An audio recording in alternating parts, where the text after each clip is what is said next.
ब्रह्मादिभ्यो ब्रह्मविद्या संप्रदायकर्तृभ्यो वंशऋषिभ्यो महद्भ्यो नमो गुरुभ्यः। सर्वोपप्लवरहितप्रज्ञानघनप्रत्यगर्तो ब्रह्मैवाहमस्मि। ओं नारायणं पद्मभं वसिष्ठं शक्तिं च तत्पुत्रपराशरं च व्यासं शकं गौडपदं महान्तं गोविन्दयोगीन्द्रमथास्य शिष्यं श्रीशङ्कराचार्यमथास्य पद्मपादं च हस्तामलकं च शिष्यं तन्त्रोटकं वार्तिककारमन्यानस्मद्गुरून् सन्ततमागतोऽस्मि। श्रुतिस्मृतिपुराणानामालयं करुणालयं नमामि भगवत्पादशङ्करं लोकशङ्करं। शङ्करं शङ्कराचार्यं केशवं बादरायणं सूत्रभाष्यकृतौ वन्दे भगवन्तौ पुनः पुनः। ईश्वरो गुरुरात्मेति मूर्तिभेदविभागिने व्योमवद्व्याप्तदेहाय दक्षिणामूर्तये नमः। ಶ್ರೀ ಶಂಕರಾಚಾರ್ಯರ ಸ್ತೋತ್ರ ಸಾಹಿತ್ಯ ಎಂಬ ಈ ವಿಷಯವನ್ನು ಕುರಿತು ದತ್ತಿಯನ್ನು ಏರ್ಪಡಿಸಿರತಕ್ಕಂತಹ ಶ್ರೀ ನಾಗರಾಜ್ ಕುಟುಂಬದವರೇ, ಸನ್ಮಿತ್ರರಾದಂತಹ ಕರ್ಮಯೋಗಿ ಶ್ರೀ ಬಿ ಎಸ್ ರಾಮು ಅವರೇ ಮತ್ತು ಇಲ್ಲಿ ನೆರೆದಿರ್ತಕ್ಕಂತಹ ಎಲ್ಲ ಅಣ್ಣ ತಮ್ಮಂದಿರೇ, ಭಗವತ್ಪಾದ ಶಂಕರರು ಸಾಕ್ಷಾತ್ ಶಿವನ ಅಪರಾವತಾರ ಎಂಬುದಾಗಿಯೇ ಪಾರಂಪರಿಕವಾಗಿ ನಾವು ಪರಿಗ್ರಹಿಸಿರತಕ್ಕಂಥದ್ದು. ಅಷ್ಟವರ್ಷೇ ಚತುರ್ವೇದಿ ದ್ವಾದಶೇ ಸರ್ವಶಾಸ್ತ್ರವಿತ್ ಷೋಡಶೇ ಕೃತವಾನ್ ಭಾಷ್ಯಂ ದ್ವಾತ್ರಿಂಶೇ ಮುನಿರಭ್ಯಗಾತ್. ಇದು ಆಚಾರ್ಯ ಶಂಕರರ ಬಗ್ಗೆ ಜನಜನಿತವಾಗಿರತಕ್ಕಂತಹ ಒಂದು ಹೇಳಿಕೆ. ಅಷ್ಟವರ್ಷೇ ಚತುರ್ವೇದಿ, 8 ವಯಸ್ಸು ತುಂಬಷ್ಟೊತ್ತಿಗೆ 4 ವೇದಗಳು ಕರತಲಾಮಲಕವಾಗಿತ್ತಂತೆ. ದ್ವಾದಶೇ ಸರ್ವಶಾಸ್ತ್ರವಿತ್, 12ನೇ ವಯಸ್ಸಿಗೆ ಎಲ್ಲ ಶಾಸ್ತ್ರಗಳು ಅವರ ಅಧೀನದಲ್ಲಿತ್ತು. ಷೋಡಶೇ ಕೃತವಾನ್ ಭಾಷ್ಯಂ, 16ನೇ ವಯಸ್ಸಿಗೆ ಶ್ರುತಿಯಾಗಿರ್ತಕ್ಕಂತಹ 10 ಉಪನಿಷತ್ತುಗಳು, ಸ್ಮೃತಿ ಪ್ರಸ್ಥಾನವಾಗಿರ್ತಕ್ಕಂತಹ 18 ಅಧ್ಯಾಯಗಳಿಂದ ಕೂಡಿಕೊಂಡಿರತಕ್ಕಂಥ 700 ಶ್ಲೋಕಗಳಿಂದ ಸೇರಿರ್ತಕ್ಕಂಥ ಭಗವದ್ಗೀತೆ, ನ್ಯಾಯಪ್ರಸ್ಥಾನ ಅಥವಾ ಸೂತ್ರ ಪ್ರಸ್ಥಾನ ಎಂಬುದಾಗಿ ಖ್ಯಾತರಾಗಿರ್ತಕ್ಕಂತಹ ವ್ಯಾಸ ವಿರಚಿತ 555 ಬ್ರಹ್ಮಸೂತ್ರಗಳಿಗೆ ಪ್ರಸನ್ನ ಗಂಭೀರ ಶೈಲಿಯಲ್ಲಿ ಭಾಷ್ಯವನ್ನು ಅನುಗ್ರಹಿಸಿದಂತಹ ವಯಸ್ಸು 16. ಇನ್ನು 16 ವರ್ಷಗಳ ಕಾಲ ಆಸೇತು ಹಿಮಾಚಲ ಪರ್ಯಂತ ಕಾಲ್ನಡಿಗೆಯಲ್ಲಿ ನಡೆದು 4 ಆಮ್ನಾಯ ಪೀಠಗಳನ್ನು ಸಂಸ್ಥಾಪನೆ ಮಾಡಿ 4 ವೇದಗಳ ಪುನರುದ್ಧಾರಕ್ಕೋಸ್ಕರ 4 ಜನ ಶಿಷ್ಯರನ್ನು ನೇಮಕಾತಿ ಮಾಡಿ ಅವಿಚ್ಛಿನ್ನವಾಗಿ ಅಸ್ಖಲಿತವಾಗಿ ಅನನ್ಯಾದೃಶವಾಗಿ ಪರಂಪರೆ ಎಂಬತಕ್ಕಂಥದ್ದು 1300 ವರ್ಷ ಆದರೂ ಕೂಡ ಈ ಅದ್ಭುತವಾಗಿರ್ತಕ್ಕಂಥ ನಾಡಿನಲ್ಲಿ ಹರಿದು ಬರೋದಕ್ಕೆ ಕಾರಣರಾಗಿದ್ದಂತಹ ಸಾಕ್ಷಾತ್ ಮಹಾಪುರುಷರು ಭಗವತ್ಪಾದ ಶಂಕರರು. ನಾವು ಶಂಕರರ ಬಗ್ಗೆ ಏನು ಹೇಳ್ತೀವಿ ಅನ್ನೋದಕ್ಕಿಂತ ಶಂಕರೋತ್ತರದಲ್ಲಿ ಇರತಕ್ಕಂತಹ ಆಚಾರ್ಯರೇ ಏನು ಹೇಳಿದ್ದಾರೆ ಅನ್ನೋದರಿಂದ ಪ್ರಾರಂಭ ಮಾಡೋದು ಹೆಚ್ಚು ಸೂಕ್ತ ಅಂತ ಇಟ್ಕೊಂಡು ಅವರ ಮಾತುಗಳನ್ನು ಉದ್ಧರಿಸೋದಕ್ಕೆ ಪೂರ್ವಭಾವಿಯಾಗಿ ತಮ್ಮೊಡನೆ ಹಂಚಿಕೊಳ್ಳೋದಕ್ಕೆ ಇಷ್ಟಪಡ್ತೀನಿ.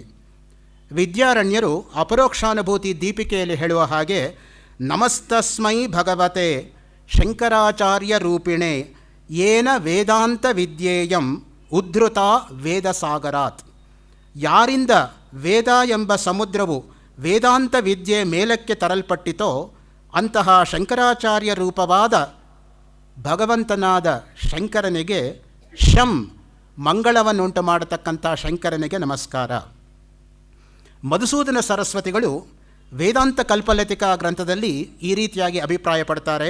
ಮೀಮಾಂಸಯ ಕಪಟತೋ ಭುಜಗಾಂಬ ಏವ ಸ್ವಾಧೀನತಾಮುಪನಿಷದ್ವಿನತೇವ ನೀತ ಏನೋದ್ಧೃತಾಮೃತ ಫಲೇನ ಗರುತ್ಮತೇವ ತಸ್ಮೈ ನಮೋ ಭಗವತೆ ಅದ್ಭುತ ಶಂಕರಾಯ. ಸರ್ಪಗಳ ತಾಯಿಯಾದ ಕದ್ರುವಿನಿಂದ ಹೇಗೋ ಹಾಗೆ ಮೋಸದಿಂದ ಪೂರ್ವಮೀಮಾಂಸಾ ಶಾಸ್ತ್ರದಿಂದ ವಿನತೆ ಗರುಡನ ತಾಯಿ ಹೇಗೋ ಹಾಗೆ ಉಪನಿಷತ್ತನ್ನು ಅಧೀನವಾಗಿ ಒಯ್ಯಲ್ಪಟ್ಟಿತು. ಗರುಡನಂತಿರುವ ಶಂಕರನಿಂದ ಆ ಉಪನಿಷತ್ತೆಂಬ ವಿನತೆಯು ಬ್ರಹ್ಮಜ್ಞಾನ ರೂಪವಾದ ಅಮೃತ ಫಲದಿಂದ ಉದ್ಧೃತಳಾದರೋ ಅಂತಹ ಭಗವಂತನಾದ ಅದ್ಭುತ ಶಂಕರನಿಗೆ ನಮಸ್ಕಾರ.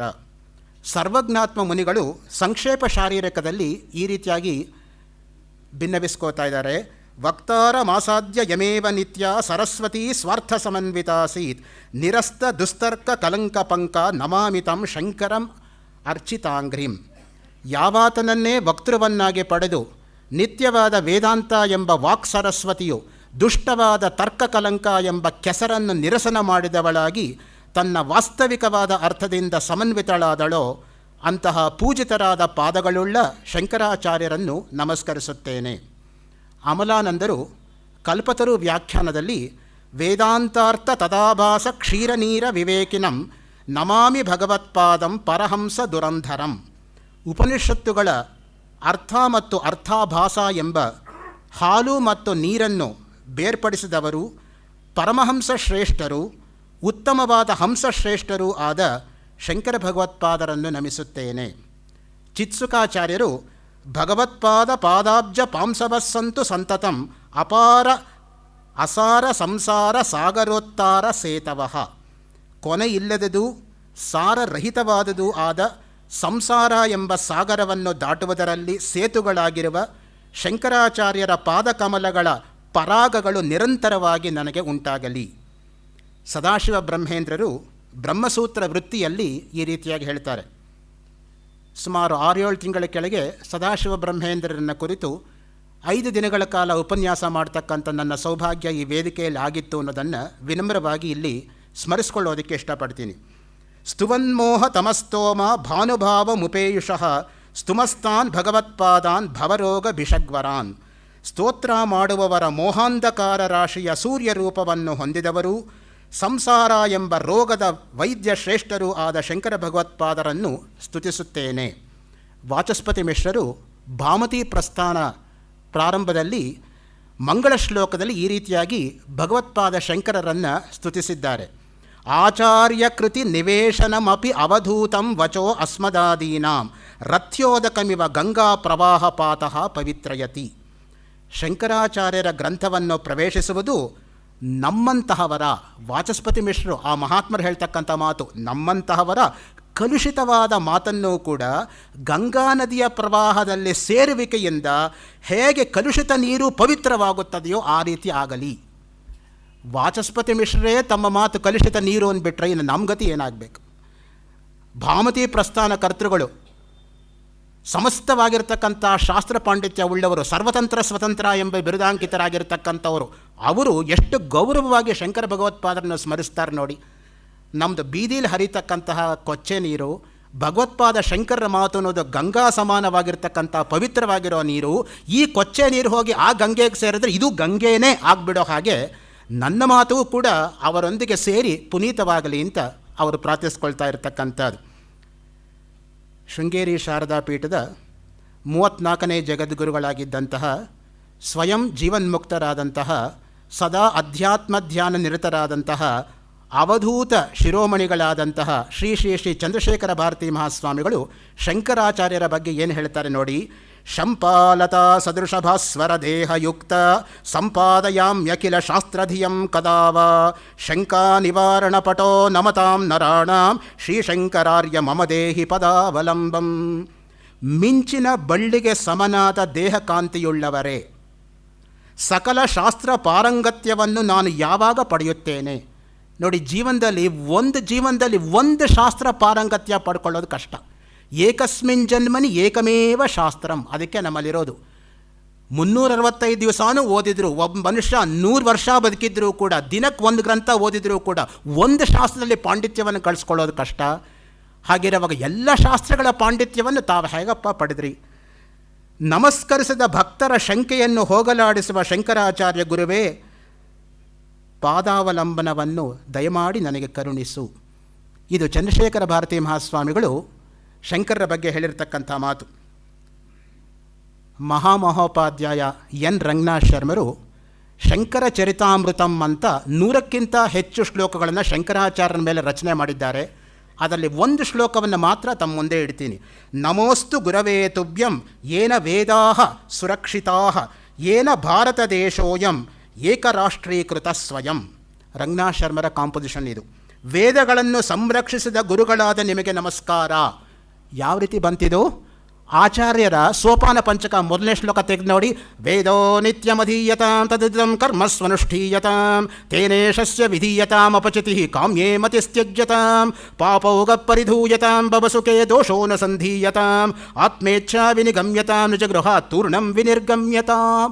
ಆ ಶ್ಲೋಕದ ಹಿನ್ನೆಲೆಯಲ್ಲಿ ರಂಗನಾಥ ಶರ್ಮರು ಈ ಶ್ಲೋಕವನ್ನು ಆ ಶಂಕರರ ಮೇಲೆ ರಚನೆ ಮಾಡಿದ್ದಾರೆ.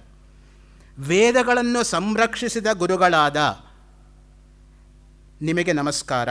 ಭಾರತ ದೇಶವು ನಿಮ್ಮ ಪ್ರಯತ್ನದಿಂದ ಏಕರಾಷ್ಟ್ರವಾಗಿ ಕೂಡಿಕೊಂಡಿದೆ. ನೋಡಿ, ಸಮಸ್ತವಾಗಿರ್ತಕ್ಕಂಥ ಭಾರತ ಏಕರಾಷ್ಟ್ರವಾಗಬೇಕಾದರೆ ಅದಕ್ಕೆ ಯಾರು ಕಾರಣ ಅಂದರೆ ಶಂಕರಾಚಾರ್ಯ ಕಾರಣ. ಅದಿಲ್ಲದೆ ಹೋಗಿದ್ದರೆ ರಾಷ್ಟ್ರ ಅನ್ನೋದು ಹರಿದು ಹಂಚು ಹೋಗ್ಬಿಡ್ತಾ ಇತ್ತು. ಒಂದೊಂದು ದಿಕ್ಕಲ್ಲಿ ಒಂದೊಂದು ಆಗಿಬಿಟ್ಟು ಅವಾಂತರವಾಗಿಬಿಡ್ತಾ ಇತ್ತು. ಅದರಿಂದ ನಿಜವಾಗಿರ್ತಕ್ಕಂತಹ ನ್ಯಾಷನಲ್ ಇಂಟಿಗ್ರೇಟರ್ ಅಂತ ಹೇಳಿದರೆ ಆಚಾರ್ಯ ಶಂಕರರು ಅನ್ನೋ ಮಾತನ್ನು ಪೂಜ್ಯರಾಗಿರ್ತಕ್ಕಂಥ ರಂಗನಾಥ ಶರ್ಮರು ಸ್ಮರಿಸಿಕೊಂಡಿದ್ದಾರೆ. ಈ ಹಿನ್ನೆಲೆಯಲ್ಲಿ ಮುಖ್ಯವಾಗಿ ಆಚಾರ್ಯ ಶಂಕರರು ಉತ್ತಮಾಧಿಕಾರಿಗಳಿಗೆ ಪ್ರಸ್ಥಾನತ್ರಯ ಭಾಷ್ಯಗಳನ್ನು, ಮಧ್ಯಮಾಧಿಕಾರಿಗಳಿಗೆ ಅನೇಕ ವಿಧವಾಗಿರ್ತಕ್ಕಂತಹ ಪ್ರಕರಣ ಗ್ರಂಥಗಳನ್ನು ಮತ್ತು ಆ ಮಟ್ಟಕ್ಕೂ ನಮಗೆ ಏರಕ್ಕಾಗಲ್ಲ ಅನ್ನೋರಿಗೆ ವಿಪುಲವಾಗಿರ್ತಕ್ಕಂಥ ಸ್ತೋತ್ರ ಸಾಹಿತ್ಯವನ್ನು ಕೂಡ ರಚನೆ ಮಾಡಿಕೊಟ್ಟಿದ್ದಾರೆ. ಯಾರನ್ನೂ ಬಿಟ್ಟಿಲ್ಲ ಅವರು. ಸಮುದ್ರದಲ್ಲಿ ಬೇಕಾದಷ್ಟು ನೀರಿದೆ. ನಾವು ಯಾವ ಪಾತ್ರೆ ತೆಗೆದುಕೊಂಡು ಹೋಗಿ ನೀರು ತರ್ತೀವಿ ಅನ್ನೋದು ನಮಗೆ ಬಿಟ್ಟಿದ್ದು. ಒಬ್ಬರು ಚಮಚ ತೊಗೊಂಡು ಹೋಗ್ತಾರೆ, ಅವ್ರಿಗೆ ಚಮಚ ನೀರು ಸಿಗತ್ತೆ. ಒಬ್ಬರು ಬಿಂದಿಗೆ ತೊಗೊಂಡು ಹೋಗ್ತಾರೆ, ಬಿಂದಿಗೆ ನೀರು ಸಿಗತ್ತೆ. ಈಗ ಹಂಡೆ ತೆಗೆದುಕೊಂಡು ಹೋಗ್ತಾರೆ, ಹಂಡೆ ನೀರು ಸಿಗತ್ತೆ. ಈನ್ಕೆಯವರು ತಂಬಿಗೆ ತೊಗೊಂಡು ಹೋಗ್ತಾರೆ, ತಂಬಿಗೆ ನೀರು ಸಿಗತ್ತೆ. ತಿರುಗಿ ನೋಡಿದರೆ ನೀರು ಹಾಗೇ ಇರುತ್ತೆ.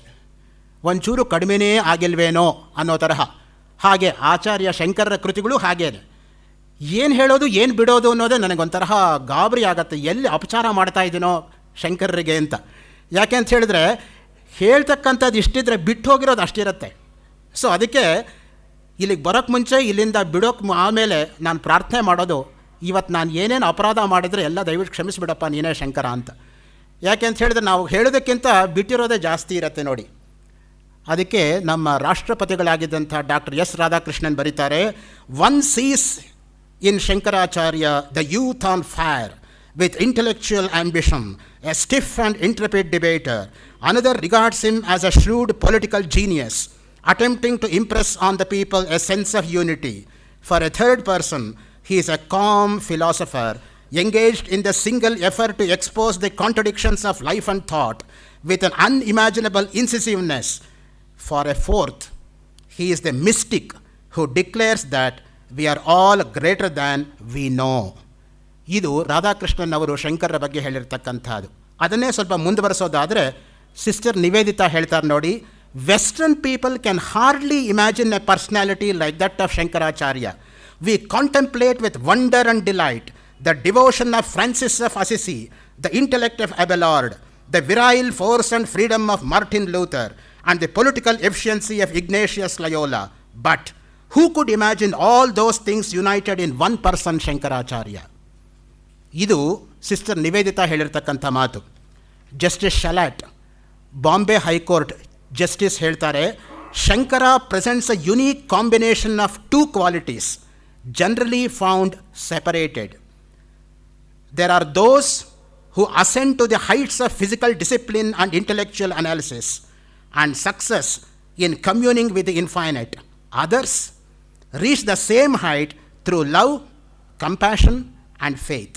But it is not given to many to unite these qualities of knowledge and devotion in the same existence of one body. Shankaracharya was one of the rare spirits of the union of the abstract and the concrete. ಇದು ಶಂಕರ ಭಗವತ್ಪಾದರ ಸಾಕ್ಷಾ ಶಿಷ್ಯರಿಂದ ಹಿಡಿದು 20ನೇ ಶತಮಾನದಲ್ಲಿರ್ತಕ್ಕಂಥ ತತ್ವಶಾಸ್ತ್ರಜ್ಞರ ಬಗ್ಗೆಯೂ ಕೂಡ ಅವಿಚ್ಛಿನ್ನವಾಗಿ, ಅಸ್ಖಲಿತವಾಗಿ, ಅನನ್ಯಾದೃಶವಾಗಿರ್ತಕ್ಕಂಥ ಪರಿಣಾಮವನ್ನು ಆಚಾರ್ಯ ಶಂಕರ್ ಹೇಗೆ ಬೀರಿದ್ದಾರೆ ಅಂತ ಹೇಳೋದಕ್ಕೆ ಒಂದು ತುಣುಕು ಮಾತ್ರ. ಈ ಹಿನ್ನೆಲೆಯಲ್ಲಿ ಸ್ತೋತ್ರ ಸಾಹಿತ್ಯದ ಬಗ್ಗೆ ತಮ್ಮ ಅನುಮತಿಯೊಡನೆ ಈಗ ಕೆಲವು ಮಾತುಗಳನ್ನು ಹಂಚಿಕೊಳ್ಳೋದಕ್ಕೆ ಇಷ್ಟಪಡ್ತೀನಿ. ಸ್ತೋತ್ರ ಎಂಬತಕ್ಕಂಥ ಶಬ್ದ ಷ್ಟುಯ್ ಸ್ತುತೌ ಎಂಬತಕ್ಕಂಥ ಧಾತುವಿನಿಂದ ನಿಷ್ಪನ್ನವಾಗಿ ಪ್ರಶಂಸೆ, ಶ್ಲಾಘನೆ, ಹೊಗಳಿಕೆ ಎಂಬ ಸಾಮಾನ್ಯ ಅರ್ಥವನ್ನು ಕೊಡುತ್ತದೆ.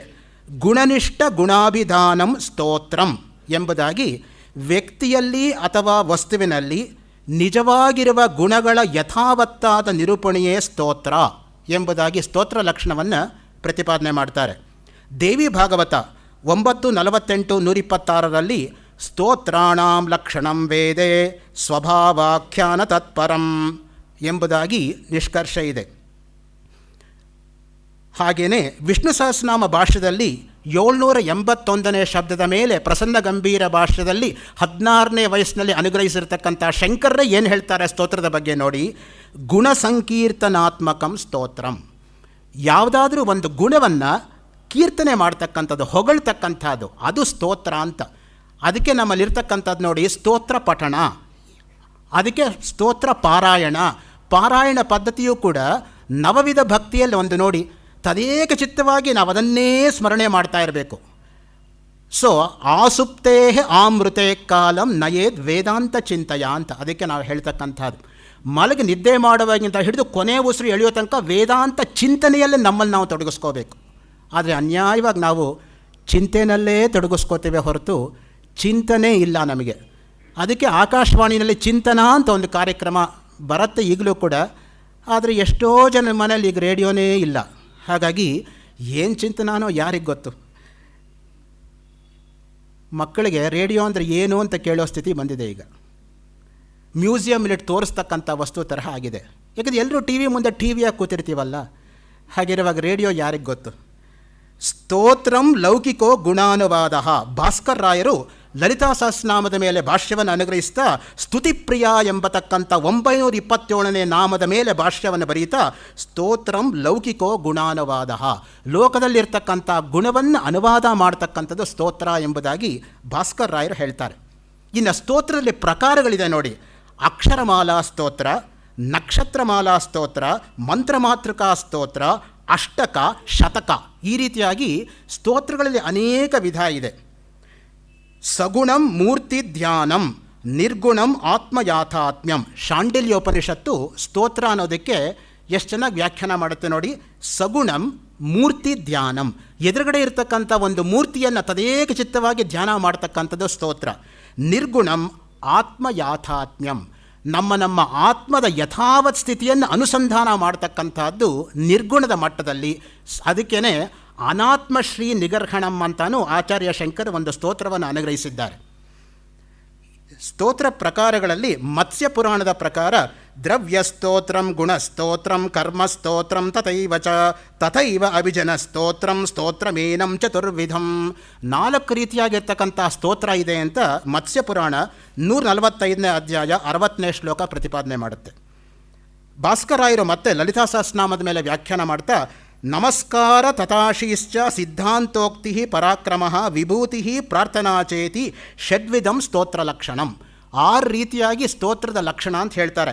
ನಮಸ್ಕಾರಾತ್ಮಕ, ಮೊದಲನೇದು ನಮಸ್ಕಾರ ಮಾಡ್ತಕ್ಕಂಥದ್ದು. ಎರಡನೇದು ಆಶೀಹಿ, ಆಶೀರ್ವಾದ ಪುರಸ್ಸರವಾಗಿರೋದು. ಮೂರನೇದು ಏನು ಸಿದ್ಧಾಂತವೋ ಅದನ್ನು ಪ್ರತಿಪಾದನೆ ಮಾಡ್ತಕ್ಕಂಥದ್ದು, ಸಿದ್ಧಾಂತೋಕ್ತಿ.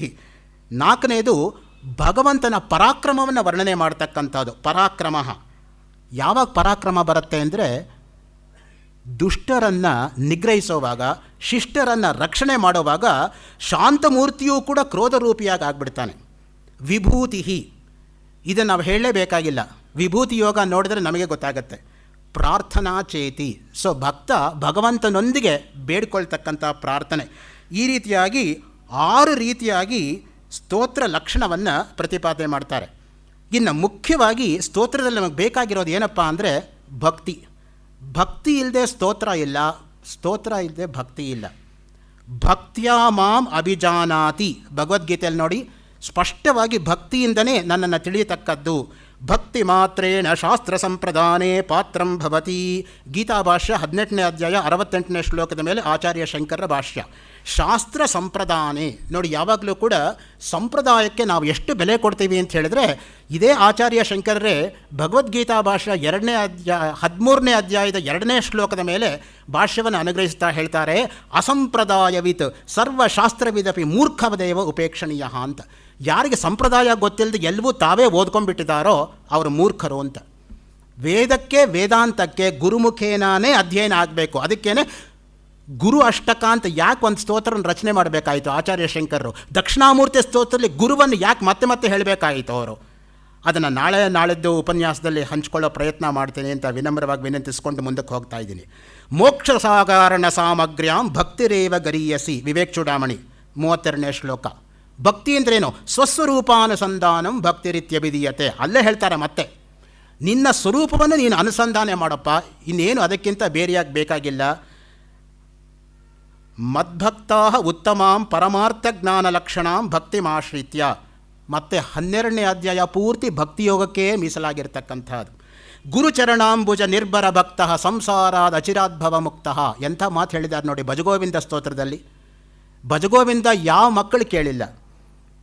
MS ಸುಬ್ಬಲಕ್ಷ್ಮಿ ಹಾಡಿರೋದು, ರಾಜಾಜಿಯವರು ಇಂಗ್ಲೀಷಲ್ಲಿ ಕಾಮೆಂಟ್ರಿ ಮಾಡಿರ್ತಕ್ಕಂಥ ಆಡಿಯೋ ಕ್ಯಾಸೆಟ್ ಎಲ್ಲರೂ ಕೇಳೇ ಇರ್ತಾರೆ. ಎಷ್ಟು ಚೆನ್ನಾಗಿ ಬಂದಿದೆ ನೋಡಿ. ಅಲ್ಲಿ ಭಕ್ತಿ ಇಸ್ ಜ್ಞಾನ, ಜ್ಞಾನ ಇಸ್ ಭಕ್ತಿ ಅಂತ ಆರ್ಗ್ಯೂ ಮಾಡ್ತಾರೆ ರಾಜಾಜಿ ಆ ಒಂದು ಕ್ಯಾಸೆಟಲ್ಲಿ. ಅದ್ಭುತವಾಗಿದೆ ಅದು. ಶೇಮುಷಿ ಭಕ್ತಿ ರೂಪ. ವಿಶಿಷ್ಟಾದ್ವೈತದಲ್ಲಿ ಭಕ್ತಿ ಅಂದ್ರೇನು? ಶೇಮುಷಿಯೇ ಭಕ್ತಿ. ದೇವೋ ಭೂತ್ವ ದೇವಾನ್ ಯಜೇತ್. ಆ ದೃಷ್ಟಿಯಿಂದ ಯದ್ಭಾವಂ ತದ್ಭವತಿ. ನಮಗೆ ಒಳ್ಳೆ ಭಾವನೆ ಇದ್ದರೆ ನಮಗೆ ಅಲ್ಲಿ ಕಾಣ್ತಕ್ಕಂಥದ್ದು ಒಳ್ಳೆಯದಾಗೇ ಇರುತ್ತೆ. ಅದಕ್ಕೆ ನೋಡಿ DVG ಅವರು ಏನು ಹೇಳ್ತಾರೆ ಅಂತ, ಪರೇಶ ಭಕ್ತಿಂ ಪರಿವರ್ಧಯಂತಿ ಸಮೇಧತಾಂ ಭಾರತ ಭೂಮಿರೇಶ ಸಮಸ್ತಲೋಕಾನಪಿ ಸಾಧು ಮಾರ್ಗೇ ಪ್ರವರ್ತಯೇದ್ ರಾಷ್ಟ್ರಕ ಧರ್ಮದೀಪ. ಇಲ್ಲಿ ಆಚೆ ಕಡೆ ಬೋರ್ಡು ನೀವು ನೋಡಿರ್ಬೋದು, ಶತಾವಧಾನಿ ಗಣೇಶವರ ಭಾಷಾಂತರದೊಂದಿಗೆ ಅದನ್ನೇ ಓದ್ತಾ ಇದ್ದೀನಿ. ಪರಮಾತ್ಮನಲ್ಲಿ ಭಕ್ತಿಯನ್ನು ಹೆಚ್ಚಿಸುತ್ತಾ ಭಾರತ ಭೂಮಿಯು ಏಳ್ಗೆ ಒಡೆಯಲಿ, ಅಂತೆಯೇ ರಾಷ್ಟ್ರಕ ಧರ್ಮದೀಪವು ಸಮಸ್ತ ಲೋಕವನ್ನು ಒಳ್ಳೆಯ ಹಾದಿಯಲ್ಲಿ ಮುನ್ನಡೆಸಲಿ. ಇದು ಭಕ್ತಿಗೆ ಬೇಕಾಗಿರ್ತಕ್ಕಂತಹ ಮುಖ್ಯವಾಗಿರ್ತಕ್ಕಂಥ ಅಂಗ. ಈ ಒಂದು ಹಿನ್ನೆಲೆಯಲ್ಲಿ ಆಚಾರ್ಯ ಶಂಕರರು ಮಾಡಿರ್ತಕ್ಕಂತಹ ಸ್ತೋತ್ರವನ್ನು ಅನುಕೂಲ ದೃಷ್ಟಿಯಿಂದ, ಹೀಗೆ ಹೇಳಬೇಕು ಅಂತಲ್ಲ, ನನ್ನ ಅನುಕೂಲ ದೃಷ್ಟಿಯಿಂದ ಶಿವಪರಕವಾಗಿರೋ ಸ್ತೋತ್ರಗಳು, ವಿಷ್ಣು ಪರಕವಾಗಿರ್ತಕ್ಕಂಥ ಸ್ತೋತ್ರಗಳು, ದೇವಿ ಪರಕವಾಗಿರ್ತಕ್ಕಂಥ ಸ್ತೋತ್ರಗಳು, ನದಿ ಪರಕವಾಗಿರ್ತಕ್ಕಂಥ ಸ್ತೋತ್ರಗಳು, ಸಾಮಾನ್ಯ ಸ್ತೋತ್ರಗಳು, ವೇದಾಂತ ಸ್ತೋತ್ರಗಳು ಅಂತ 6 ವಿಭಾಗದಲ್ಲಿ ನಾವು ನೋಡ್ಬೋದು ಸಮಸ್ತವಾಗಿರ್ತಕ್ಕಂತಹ ಸ್ತೋತ್ರ ಸಾಹಿತ್ಯವನ್ನು. ಇನ್ನು ಶಿವಪರಕವಾಗಿರ್ತಕ್ಕಂಥ ಸ್ತೋತ್ರಗಳನ್ನು ನಾವು ತೆಗೆದುಕೊಂಡ್ರೆ ಶಿವಾನಂದ ಲಹರಿ ಆಗ್ಬೋದು, ಶಿವಾಪರಾಧ ಕ್ಷಮಾಪಣ ಸ್ತೋತ್ರ ಆಗ್ಬೋದು, ಶಿವ ಪಾದಾದಿ ಕೇಶಾಂತ ಸ್ತೋತ್ರ ಆಗ್ಬೋದು, ಶಿವ ಕೇಶಾದಿ ಪಾದಾಂತ ಸ್ತೋತ್ರ ಆಗ್ಬೋದು, ಶಿವ ಪಂಚಾಕ್ಷರ ಸ್ತೋತ್ರ ಆಗ್ಬೋದು, ಶಿವನಾಮಾವಳಿ ಅಷ್ಟಕ ಆಗ್ಬೋದು, ಲಿಂಗ ಅಷ್ಟಕ ಆಗ್ಬೋದು. ಇದೆಲ್ಲವೂ ಕೂಡ ಶಿವಪರಕವಾಗಿರ್ತಕ್ಕಂಥ ಸ್ತೋತ್ರಗಳು. ಇನ್ನು ವಿಷ್ಣು ಪರಕವಾಗಿ ನಾವು ನೋಡಿದ್ರೆ ವಿಷ್ಣು ಭುಜಂಗ ಪ್ರಯಾತ ಸ್ತೋತ್ರವಾಗ್ಬೋದು, ವಿಷ್ಣು ಪಾದಾದಿ ಕೇಶಾಂತ ಸ್ತೋತ್ರವಾಗ್ಬೋದು, ವಿಷ್ಣು ಕೇಶಾದಿ ಪಾದಾಂತ ಸ್ತೋತ್ರವಾಗ್ಬೋದು. ಇನ್ನು ದೇವಿ ಪರಕವಾಗಿ ದೇವಿ ಭುಜಂಗ ಸ್ತೋತ್ರ, ತ್ರಿಪುರ ಸುಂದರಿ ಅಷ್ಟಕ, ಲಲಿತಾ ಪಂಚರತ್ನ, ಗೌರಿ ದಶಕ, ಭವಾನಿ ಭುಜಂಗ, ಅನ್ನಪೂರ್ಣಾ ಸ್ತುತಿ, ಮೀನಾಕ್ಷಿ ಪಂಚಕ, ಭ್ರಮರಾಂಬ ಅಷ್ಟಕ, ಸೌಂದರ್ಯ ಲಹರಿ, ಆನಂದ ಲಹರಿ, ಅಂಬಾಷ್ಟಕ. ಇದೆಲ್ಲವೂ ಕೂಡ ದೇವಿ ಪರಕವಾಗಿರ್ತಕ್ಕಂಥ ಸ್ತೋತ್ರಗಳು. ಅಂಬಾಷ್ಟಕ ಒಂದು ಸಾಕು. ಭಗವತ್ಪಾದರ ಶೈಲಿ ದೃಷ್ಟಿಯಿಂದ ನೀವು ನೋಡೋದಾದರೆ ಅಶ್ವಧಾಟಿ ವೃತ್ತದಲ್ಲಿ ಬರೆದಿರ್ತಕ್ಕಂಥದ್ದು, ಚಟಿ ಭವನ್ ನಿಖಿಲ ಖೆಟಿ ಕದಂಬತರು ಬಾಟೀಶುನ ಕಿಪಟಲಿ ಕೋಟೀರಚಾರುತರ ಕೋಟಿ ಮಣಿ ಕಿರಣ ಕೋಟಿ ಕರಂಬಿತ ಪದ ವಾಟೀಶು ಗಂಧ ಕುಚ ಶಾಟಿ ಕವಿತ್ವ ಪರಿಪಾಟಿ ಮಗಾದಿಪಸುತ. ಶಬ್ದಗಳು ನೋಡಿ ಹೇಗೆ ಹೋಗುತ್ತೆ ಅಂತ. ಅದು ಅಶ್ವಧಾಟಿ ವೃತ್ತ, ಕುದುರೆ ನೆಗೆದ ಹಾಗೆ ಶಬ್ದ ಬರಬೇಕು. 22 ಅಕ್ಷರಕ್ಕೆ ಒಂದೊಂದು ಪಾದ, 22 × 4 88 ಅಕ್ಷರ ಒಂದು ಶ್ಲೋಕದಲ್ಲಿ ಇರಬೇಕು. ಅದು ಅಂಬಾಷ್ಟಕ ಅಂತ. ನೀವು ನಿಜವಾಗಿ ಸುಂದರವಾಗಿರ್ತಕ್ಕಂಥ ಶಬ್ದ ಮಾಧುರ್ಯವನ್ನೇ ಕೇಳಬೇಕು ಅನ್ನೋ ಹಾಗಿದ್ರೆ ಗಣೇಶ ಪಂಚರತ್ನ ಒಂದು ಸಾಕು.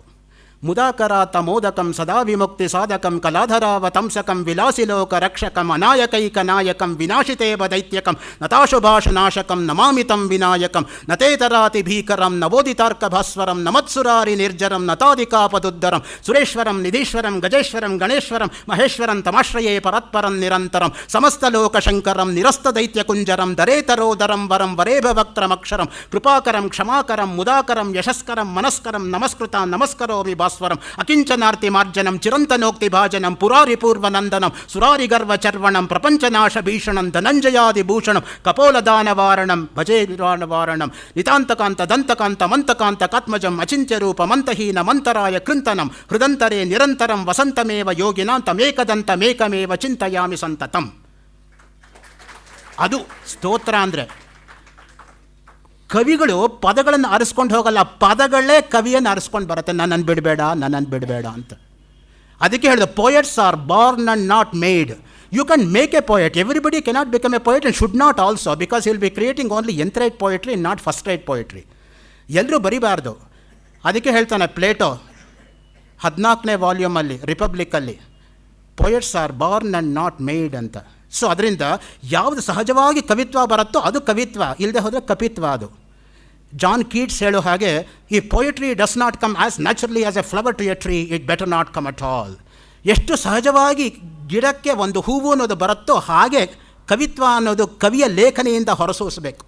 ಸಂಸ್ಕೃತ ಭಾಷೆಯಲ್ಲಿ, ತೆಲುಗು ಭಾಷೆಯಲ್ಲಿ ಕವಿತ್ವ ಯಾರು ಬರೀತಾರೋ ಅವ್ರು ಸಾಕ್ಷಾತ್ ಋಷಿಗಳೇ ಸರಿ ಅಂತ ಆಂಗಿರಸ ಸ್ಮೃತಿಯಲ್ಲಿ ಒಂದು ಮಾತು ಬರುತ್ತೆ,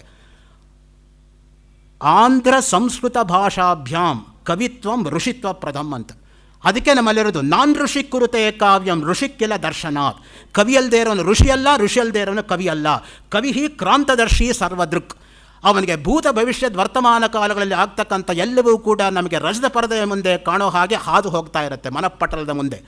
ಅದರಿಂದ ಅವನು ನೋಡೇ ಬರೀಬೇಕಾಗಿಲ್ಲ, out of imagination he can write. ಎಂತಹ ಒಂದು ಕಲ್ಪನಾ ಚಾತುರ್ಯ ಕವಿಗೆ ಇರುತ್ತೆ ಅನ್ನೋದಕ್ಕೆ, ಆ ಕಲ್ಪನೆ ಎಂಬತಕ್ಕಂಥದ್ದು ಎಲ್ರಿಗೂ ಬರೋದಿಲ್ಲ. ಅದಕ್ಕೆ ಶೇಕ್ಸ್ಪಿಯರ್ ಒಂದು ಕಡೆ ಹೇಳ್ತಾನೆ, poets, lunatics and lovers are of imagination all compact. Midsummer Night's Dream act second scene third line 42. So ಆ ದೃಷ್ಟಿಯಿಂದ each one will be the height of imagination. ಅವನಿಗೆ ಆ ರೀತಿಯಾಗಿರ್ತಕ್ಕಂಥ ಕಲ್ಪನಾ ಚಾತುರ್ಯ ಇಲ್ಲದೆ ಹೋದರೆ ಅವ್ನು ಬರೆಯೋಕ್ಕಾಗೋದಿಲ್ಲ. ಆ ದೃಷ್ಟಿಯಿಂದನೇ ನಿಜವಾಗಿರ್ತಕ್ಕಂಥ ಕವಿತ್ವ ಅನ್ನೋದು ನಾವಲ್ಲಿ ಕಾಣ್ತೀವಿ ನೋಡಿ. ಇನ್ನು ನದೀಪರಕವಾಗಿರ್ತಕ್ಕಂಥ ಸ್ತೋತ್ರ ತೆಗೆದುಕೊಂಡ್ರೆ ಗಂಗಾಷ್ಟಕ, ನರ್ಮದಾಷ್ಟಕ, ಯಮುನಾಷ್ಟಕ, ಅದು ನದಿಗಳನ್ನು ಬಿಟ್ಟಿಲ್ಲ ಅವರು. ಯಾಕೆಂದರೆ ನದಿ ನಾವು ನೋಡ್ತಾ ಹೋದರೆ ಪ್ರಾಯೋಗಿಕವಾಗಿರ್ತಕ್ಕಂಥ ರೀತಿಯಲ್ಲಿ ಹರಿಯುವಿಕೆಗೆ ಮುಂದಾಗಿರ್ತಕ್ಕಂಥದ್ದು. ಜ್ಞಾನ ಎಂಬತಕ್ಕಂಥದ್ದು ನದಿ ತರಹ ಇರಬೇಕು, ಒಂದು ಕಡೆ ನಿಂತ ನೀರಾಗಬಾರ್ದು ಅಂತ. ಟೆನಿಸನ್ ಒಂದು ಕಡೆ ಹೇಳ್ತಾನೆ, knowledge should be in the form of a river and never stagnant like a pond ಅಂತ. ಸೊ ಅದರಿಂದ ಓದಿದ್ದೆಲ್ಲ ನೆನಪಿಟ್ಕೊಂಡು ಹೊಸದಾಗಿ ಓದ್ಕೋತಾ ಹೋಗಿ ಅದ್ರ ಜೊತೆ ಸೇರಿಸ್ಕೋತಾ ಹೋಗಬೇಕು ಅಂತ.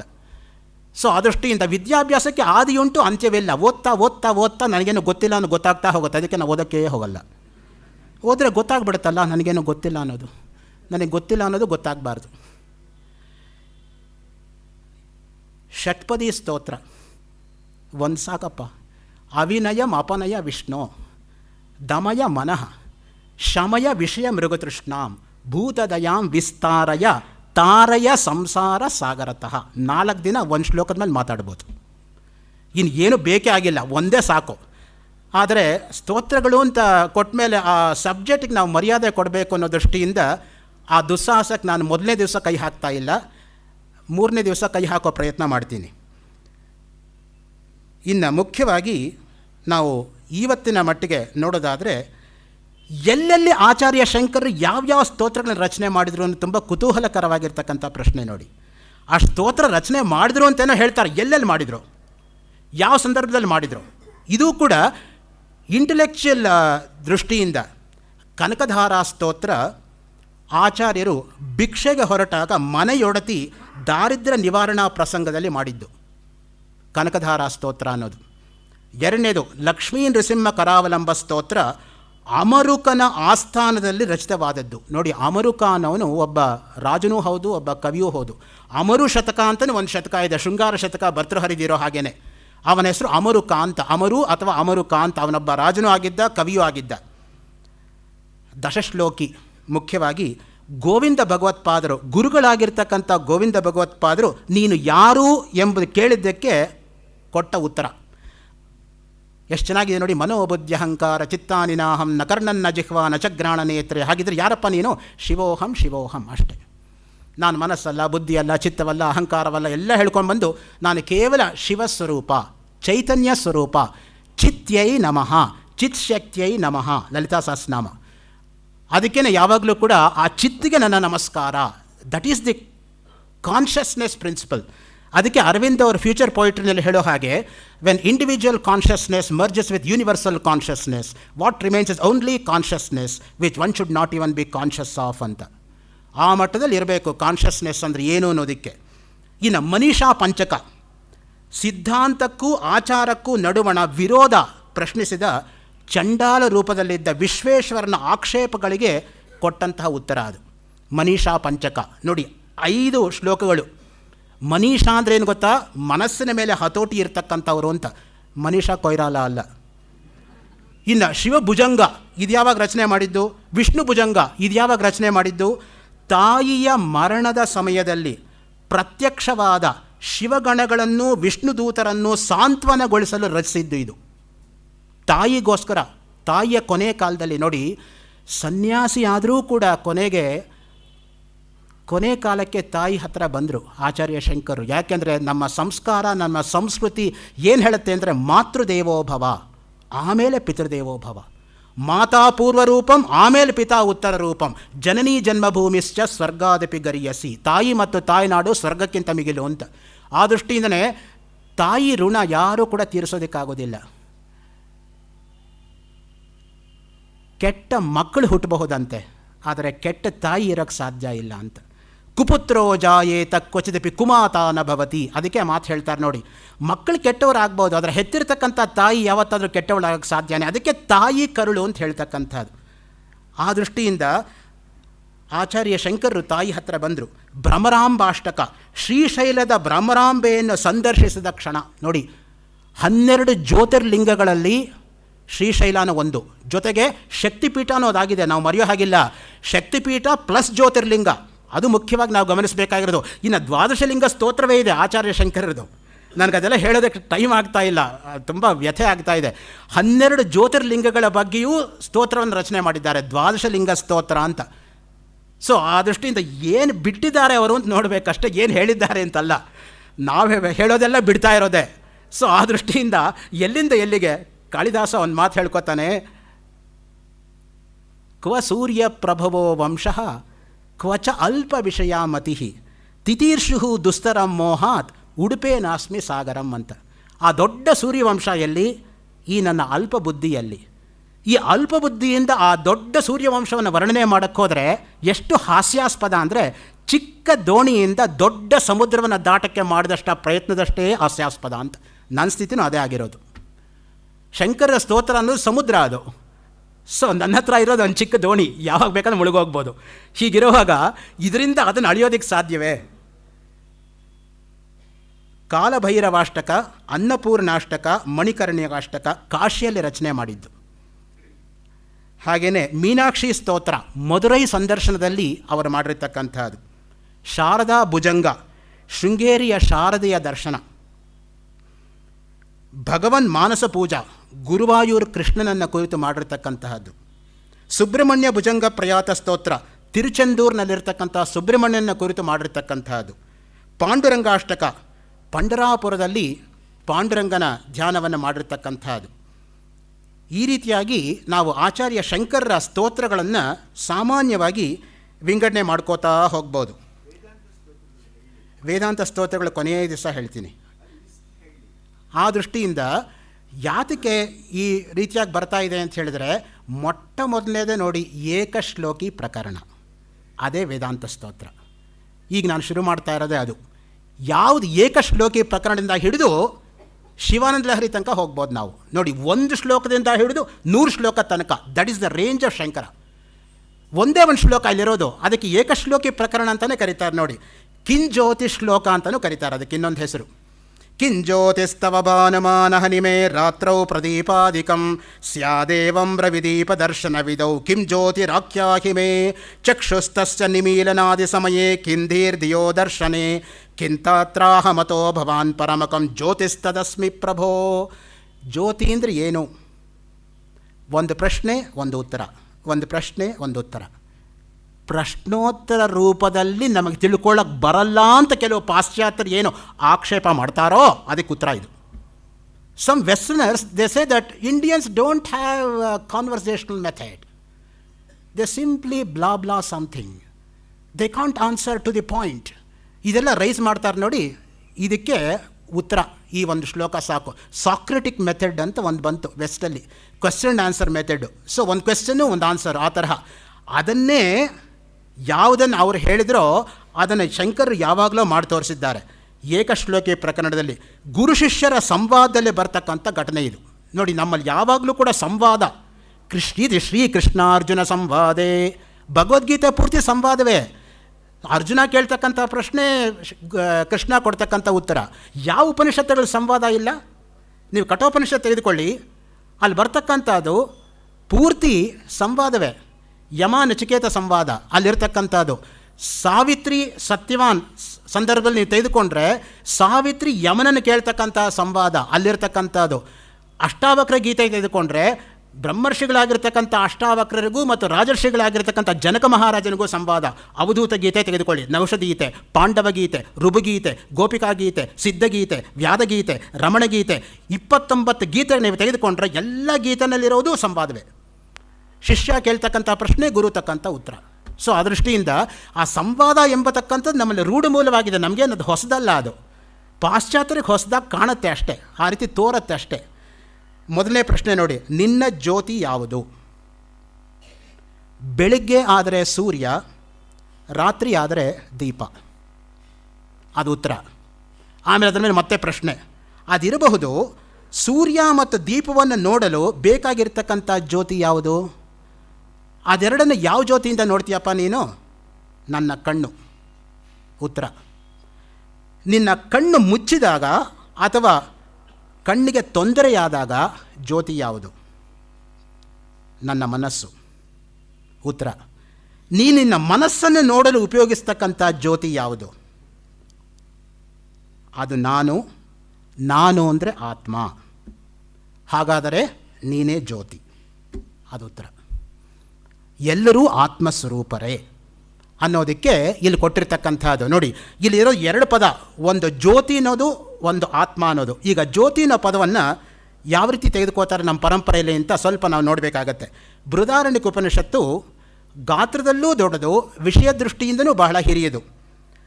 ಅಲ್ಲಿ ರಾಜರ್ಷ ಜನಕ ಬ್ರಹ್ಮರ್ಷಿಯಾಗಿರ್ತಕ್ಕಂಥ ಯಾಜ್ಞವಲ್ಕ್ಯನನ್ನು ಕುರಿತು ಪ್ರಶ್ನೆ ಮಾಡ್ತಾನೆ. ಯಾಜ್ಞವಲ್ಕ್ಯ ಕಿನ್ ಜ್ಯೋತಿ ಅಯಂ ಪುರುಷ ಇತಿ. ಅಸ್ತಮಿತೆ ಆದಿತ್ಯೆ ಯಾಜ್ಞವಲ್ಕ್ಯ ಚಂದ್ರಮಸಿ, ಅಸ್ತಮಿತೆ ಶಾಂತೆ ಅಗ್ನೌ ಶಾಂತಾಯಾಂ ವಾಚಿ ಕಿನ್ ಜ್ಯೋತಿರೇವಾಯಂ ಪುರುಷಃ. ಯಾವಾಗ ಸೂರ್ಯಚಂದ್ರರು ಅಸ್ತವಾಗುತ್ತಾರೋ, ಬೆಂಕಿಯು ಆರಿ ಹೋಗುತ್ತದೆಯೋ, ಮಾತು ನಿಂತು ಹೋಗುತ್ತದೆಯೋ, ಯಾವುದು ಮನುಷ್ಯನಿಗೆ ಜ್ಯೋತಿ? ಅಲ್ಲಿ ಬರ್ತಕ್ಕಂಥ ಪ್ರಶ್ನೆ. ಆತ್ಮವೇ ಜ್ಯೋತಿ ಎಂಬುದು ಯಾಜ್ಞವಲ್ಕ್ಯನ ಉತ್ತರ. ಆತ್ಮಜ್ಯೋತಿಯಿಂದಲೇ ಮನುಷ್ಯ ಕೂಡುತ್ತಾನೆ, ಹೊರಡುತ್ತಾನೆ, ಕೆಲಸ ಮಾಡುತ್ತಾನೆ ಮತ್ತು ಹಿಂತಿರುಗುತ್ತಾನೆ. ಮುಂಡುಕೋಪನಿಷತ್ನಲ್ಲಿ ಹಿರಣ್ಮಯೇ ಪರೇ ಕೋಶೆ ವಿರಜಂ ಬ್ರಹ್ಮ ನಿಷ್ಕಲಂ ತತ್ಶುಭ್ರಂ ಜ್ಯೋತಿಷಾಂ ಜ್ಯೋತಿ ತದ್ಯದ್ ಆತ್ಮವಿದೋ ವಿದುಹು 2:2-10 ಮುಂಡುಕೋಪನಿಷತ್ತು. ಹಿರಣ್ಮಯವೂ ಶ್ರೇಷ್ಠವೂ ಆದ ಅವಿದ್ಯಾ ಕಲ್ಮಶಗಳಿಲ್ಲದ ಕತ್ತಲೆ ಇಲ್ಲದೆಡೆ ಬ್ರಹ್ಮ ಇರುವುದು. ಅದು ಶುದ್ಧ, ಜ್ಯೋತಿಗಳಲ್ಲೆಲ್ಲ ಜ್ಯೋತಿ. ಆ ಬ್ರಹ್ಮವನ್ನು ಆತ್ಮವಿದರು ತಿಳಿಯುತ್ತಾರೆ. ಅದಕ್ಕೇನೆ ಎಲ್ಲವೂ ಬ್ರಹ್ಮಸ್ವರೂಪವೇ, ಬ್ರಹ್ಮ ಹೊರತಾಗಿ ಏನೂ ಇಲ್ಲವೇ ಇಲ್ಲ. ಪುರಸ್ತಾದ್ ಬ್ರಹ್ಮ, ಪಶ್ಚಾತ್ ಬ್ರಹ್ಮ, ದಕ್ಷಿಣತಶ್ಚೋತ್ತರೇಣ ಬ್ರಹ್ಮೈವೇದಂ ವಿಶ್ವಮಿದಂ ವರಿಷ್ಠಂ. ಸ್ಪಷ್ಟವಾಗಿ ಮುಂಡುಕೋಪನಿಷತ್ ಹೇಳ್ತಾ ಇದೆ. ಮುಂದೆ ಹಿಂದೆ ಮೇಲೆ ಕೆಳಗೆ ಅಕ್ಕ ಪಕ್ಕ ಇರೋದೆಲ್ಲವೂ ಬ್ರಹ್ಮಸ್ವರೂಪೇನಪ್ಪ. ಬ್ರಹ್ಮಾರ್ಪಣಂ ಬ್ರಹ್ಮಹವಿಹಿ ಬ್ರಹ್ಮಾಗ್ನೌ ಬ್ರಹ್ಮಣಾಹುತಂ ಬ್ರಹ್ಮೈವತೇನ ಗಂತವ್ಯಂ ಬ್ರಹ್ಮಕರ್ಮ ಸಮಾಧಿನ. ಅದಕ್ಕೆ ಗೀತೆಯಲ್ಲಿ ಹೇಳಿರ್ತಕ್ಕಂಥದ್ದು ಅರ್ಪಣೆ ಮಾಡೋದು ಬ್ರಹ್ಮವೇ, ಸ್ವೀಕರಿಸ್ತಕ್ಕಂಥದ್ದು ಬ್ರಹ್ಮವೇ. ಆ ದೃಷ್ಟಿಯಿಂದನೇ ನಮ್ಮ ಮನಸ್ಸು ಯಾವ ಮಟ್ಟದಲ್ಲಿ ಇರಬೇಕು ಅಂತ ಹೇಳಿದ್ರೆ, ಯಾವುದನ್ನೇ ಕಂಡರೂ ಕೂಡ ಅದರಲ್ಲಿ ಬ್ರಹ್ಮವಸ್ತುವನ್ನು ಕಾಣೋ ಮಟ್ಟಕ್ಕೆ ಏರ್ಬೇಕು ನಾವು ಯಾವಾಗಲೂ ಕೂಡ. ನಾನು ಅಂದರೆ ದೇಹವಲ್ಲ, ನಾನು ಅಂದರೆ ಬ್ರಹ್ಮಸ್ವರೂಪ. ಅದಕ್ಕೇ ಆ ಶ್ಲೋಕದಲ್ಲಿ ಹೇಳಿರ್ತಕ್ಕಂಥದ್ದು ಮನೋಬುದ್ಧಿ ಅಹಂಕಾರ ಚಿತ್ತಾನಿ ನಾಹಂ ಎಂಬುದಾಗಿ. ನಾನು ಅಂದರೆ ಮನಸ್ಸಲ್ಲ, ಬುದ್ಧಿಯಲ್ಲ, ಚಿತ್ತವಲ್ಲ, ಅಹಂಕಾರವಲ್ಲ. ನಾನೇ ಮನಸ್ಸಾಗ್ಬಿಟ್ರೆ ಏನಾಗತ್ತೆ ಗೊತ್ತಾ? ಮನೋಮಯ ಕೋಶಕ್ಕೆ ನಿಂತು ಹೋಗಬೇಕು. ಪಂಚಕೋಶ ವಿವೇಕ ಯಾಕೆ ಬೇಕಾಯಿತು? ಅನ್ನಮಯ ಪ್ರಾಣಮಯ ಮನೋಮಯ ವಿಜ್ಞಾನಮಯಮಾನಂದಮಯಮಾತ್ಮ ಮೇ ಶುದ್ಧ್ಯಂತಾಂ ವಿರಜಾ ವಿಪಾತ್ಮ ಭೂಯಾಸಗ್ಗ ಸ್ವಾಹ. ಆ ಮಹಾನಾರಾಯಣ ಉಪನಿಷತ್ತಿಗೆ ಎಲ್ಲಿ ಅರ್ಥ ಹೇಳೋಕ್ಕಾಗತ್ತೆ? ಸೊ ಪಂಚಕೋಶ ವಿವೇಕ ಇರ್ತಕ್ಕಂಥದ್ದು, ಅದರಿಂದ ಮನಸ್ಸು ಅನ್ನೋದು ಮಧ್ಯ ಇರತಕ್ಕಂಥ ಕೋಶ. ಮನಸ್ಸು ಕೆಳಗಡೆ ಇರತಕ್ಕಂಥದ್ದು ಅನ್ನಮಯ ಪ್ರಾಣಮಯ, ಮೇಲ್ಗಡೆ ಇರತಕ್ಕಂಥದ್ದು ವಿಜ್ಞಾನಮಯ ಆನಂದಮಯ. ಅದಕ್ಕೆ ಹೇಳೋದು ಅನ್ನಂ ಬ್ರಹ್ಮೇತಿ ವ್ಯಜಾನಾತ್ ಅನ್ನಾಧ್ಯೇವ ಕಲ್ವಿಮಾನಿ ಭೂತಾನಿ ಜಾಯಂತೆ ಅನ್ನೇನ ಜಾತಾನಿ ಜೀವಂತಿ ಅನ್ನಂ ಪ್ರಯಂತಿ ಸಂವಿಶಂತೀತಿ ತದ್ವಿಜ್ಞಾಯ ಪುನರೇವ ವರುಣಂ ಪಿತರಮುಪಸಸಾರ ಅದೀಹಿ ಭಗವೋ ಬ್ರಹ್ಮೇತಿ ತಸ್ಮಾಯೇತತ್ ಪ್ರೋವಾಚ ಅಂತ ಹೇಳಿದು ಪ್ರಾಣೋ ಬ್ರಹ್ಮೇತಿ ವ್ಯಜಾನಾತ್ ಮನೋ ಬ್ರಹ್ಮೇತಿ ವ್ಯಜಾನಾತ್ ವಿಜ್ಞಾನಂ ಬ್ರಹ್ಮೇತಿ ವ್ಯಜಾನಾತ್ ಕೊನೆಗೇನು ಆನಂದೋ ಬ್ರಹ್ಮೇತಿ ವ್ಯಜಾನಾತ್. ಯಾವ ಆನಂದ? ಆತ್ಮಾನಂದ. ಜಿಲೇಬಿ ಆನಂದ ಅಲ್ಲ, ರಸಗುಲ್ಲ ಆನಂದ ಅಲ್ಲ, ಕ್ಷಣಿಕವಾಗಿರ್ತಕ್ಕಂತಹ ಆನಂದವಲ್ಲ, ನಿತ್ಯವಾಗಿರ್ತಕ್ಕಂತಹ, ಶಾಶ್ವತವಾಗಿರ್ತಕ್ಕಂತಹ, ನಿರಂತರವಾಗಿರ್ತಕ್ಕಂತಹ, ನಮ್ಮ ಒಳಗಡೆ ಇರತಕ್ಕಂತಹ ಆನಂದ. ಅದಕ್ಕೆ ಹೇಳೋದು ಸತ್ಯಂ ಶಿವಂ ಸುಂದರಂ ಅಂತ. ಯಾವುದು ಸತ್ಯವೋ ಅದು ಶಿವ, ಯಾವುದು ಶಿವವೋ ಅದು ಸುಂದರ. ಅದೇ ನಿಜವಾಗಿರ್ತಕ್ಕಂಥ ಆನಂದ.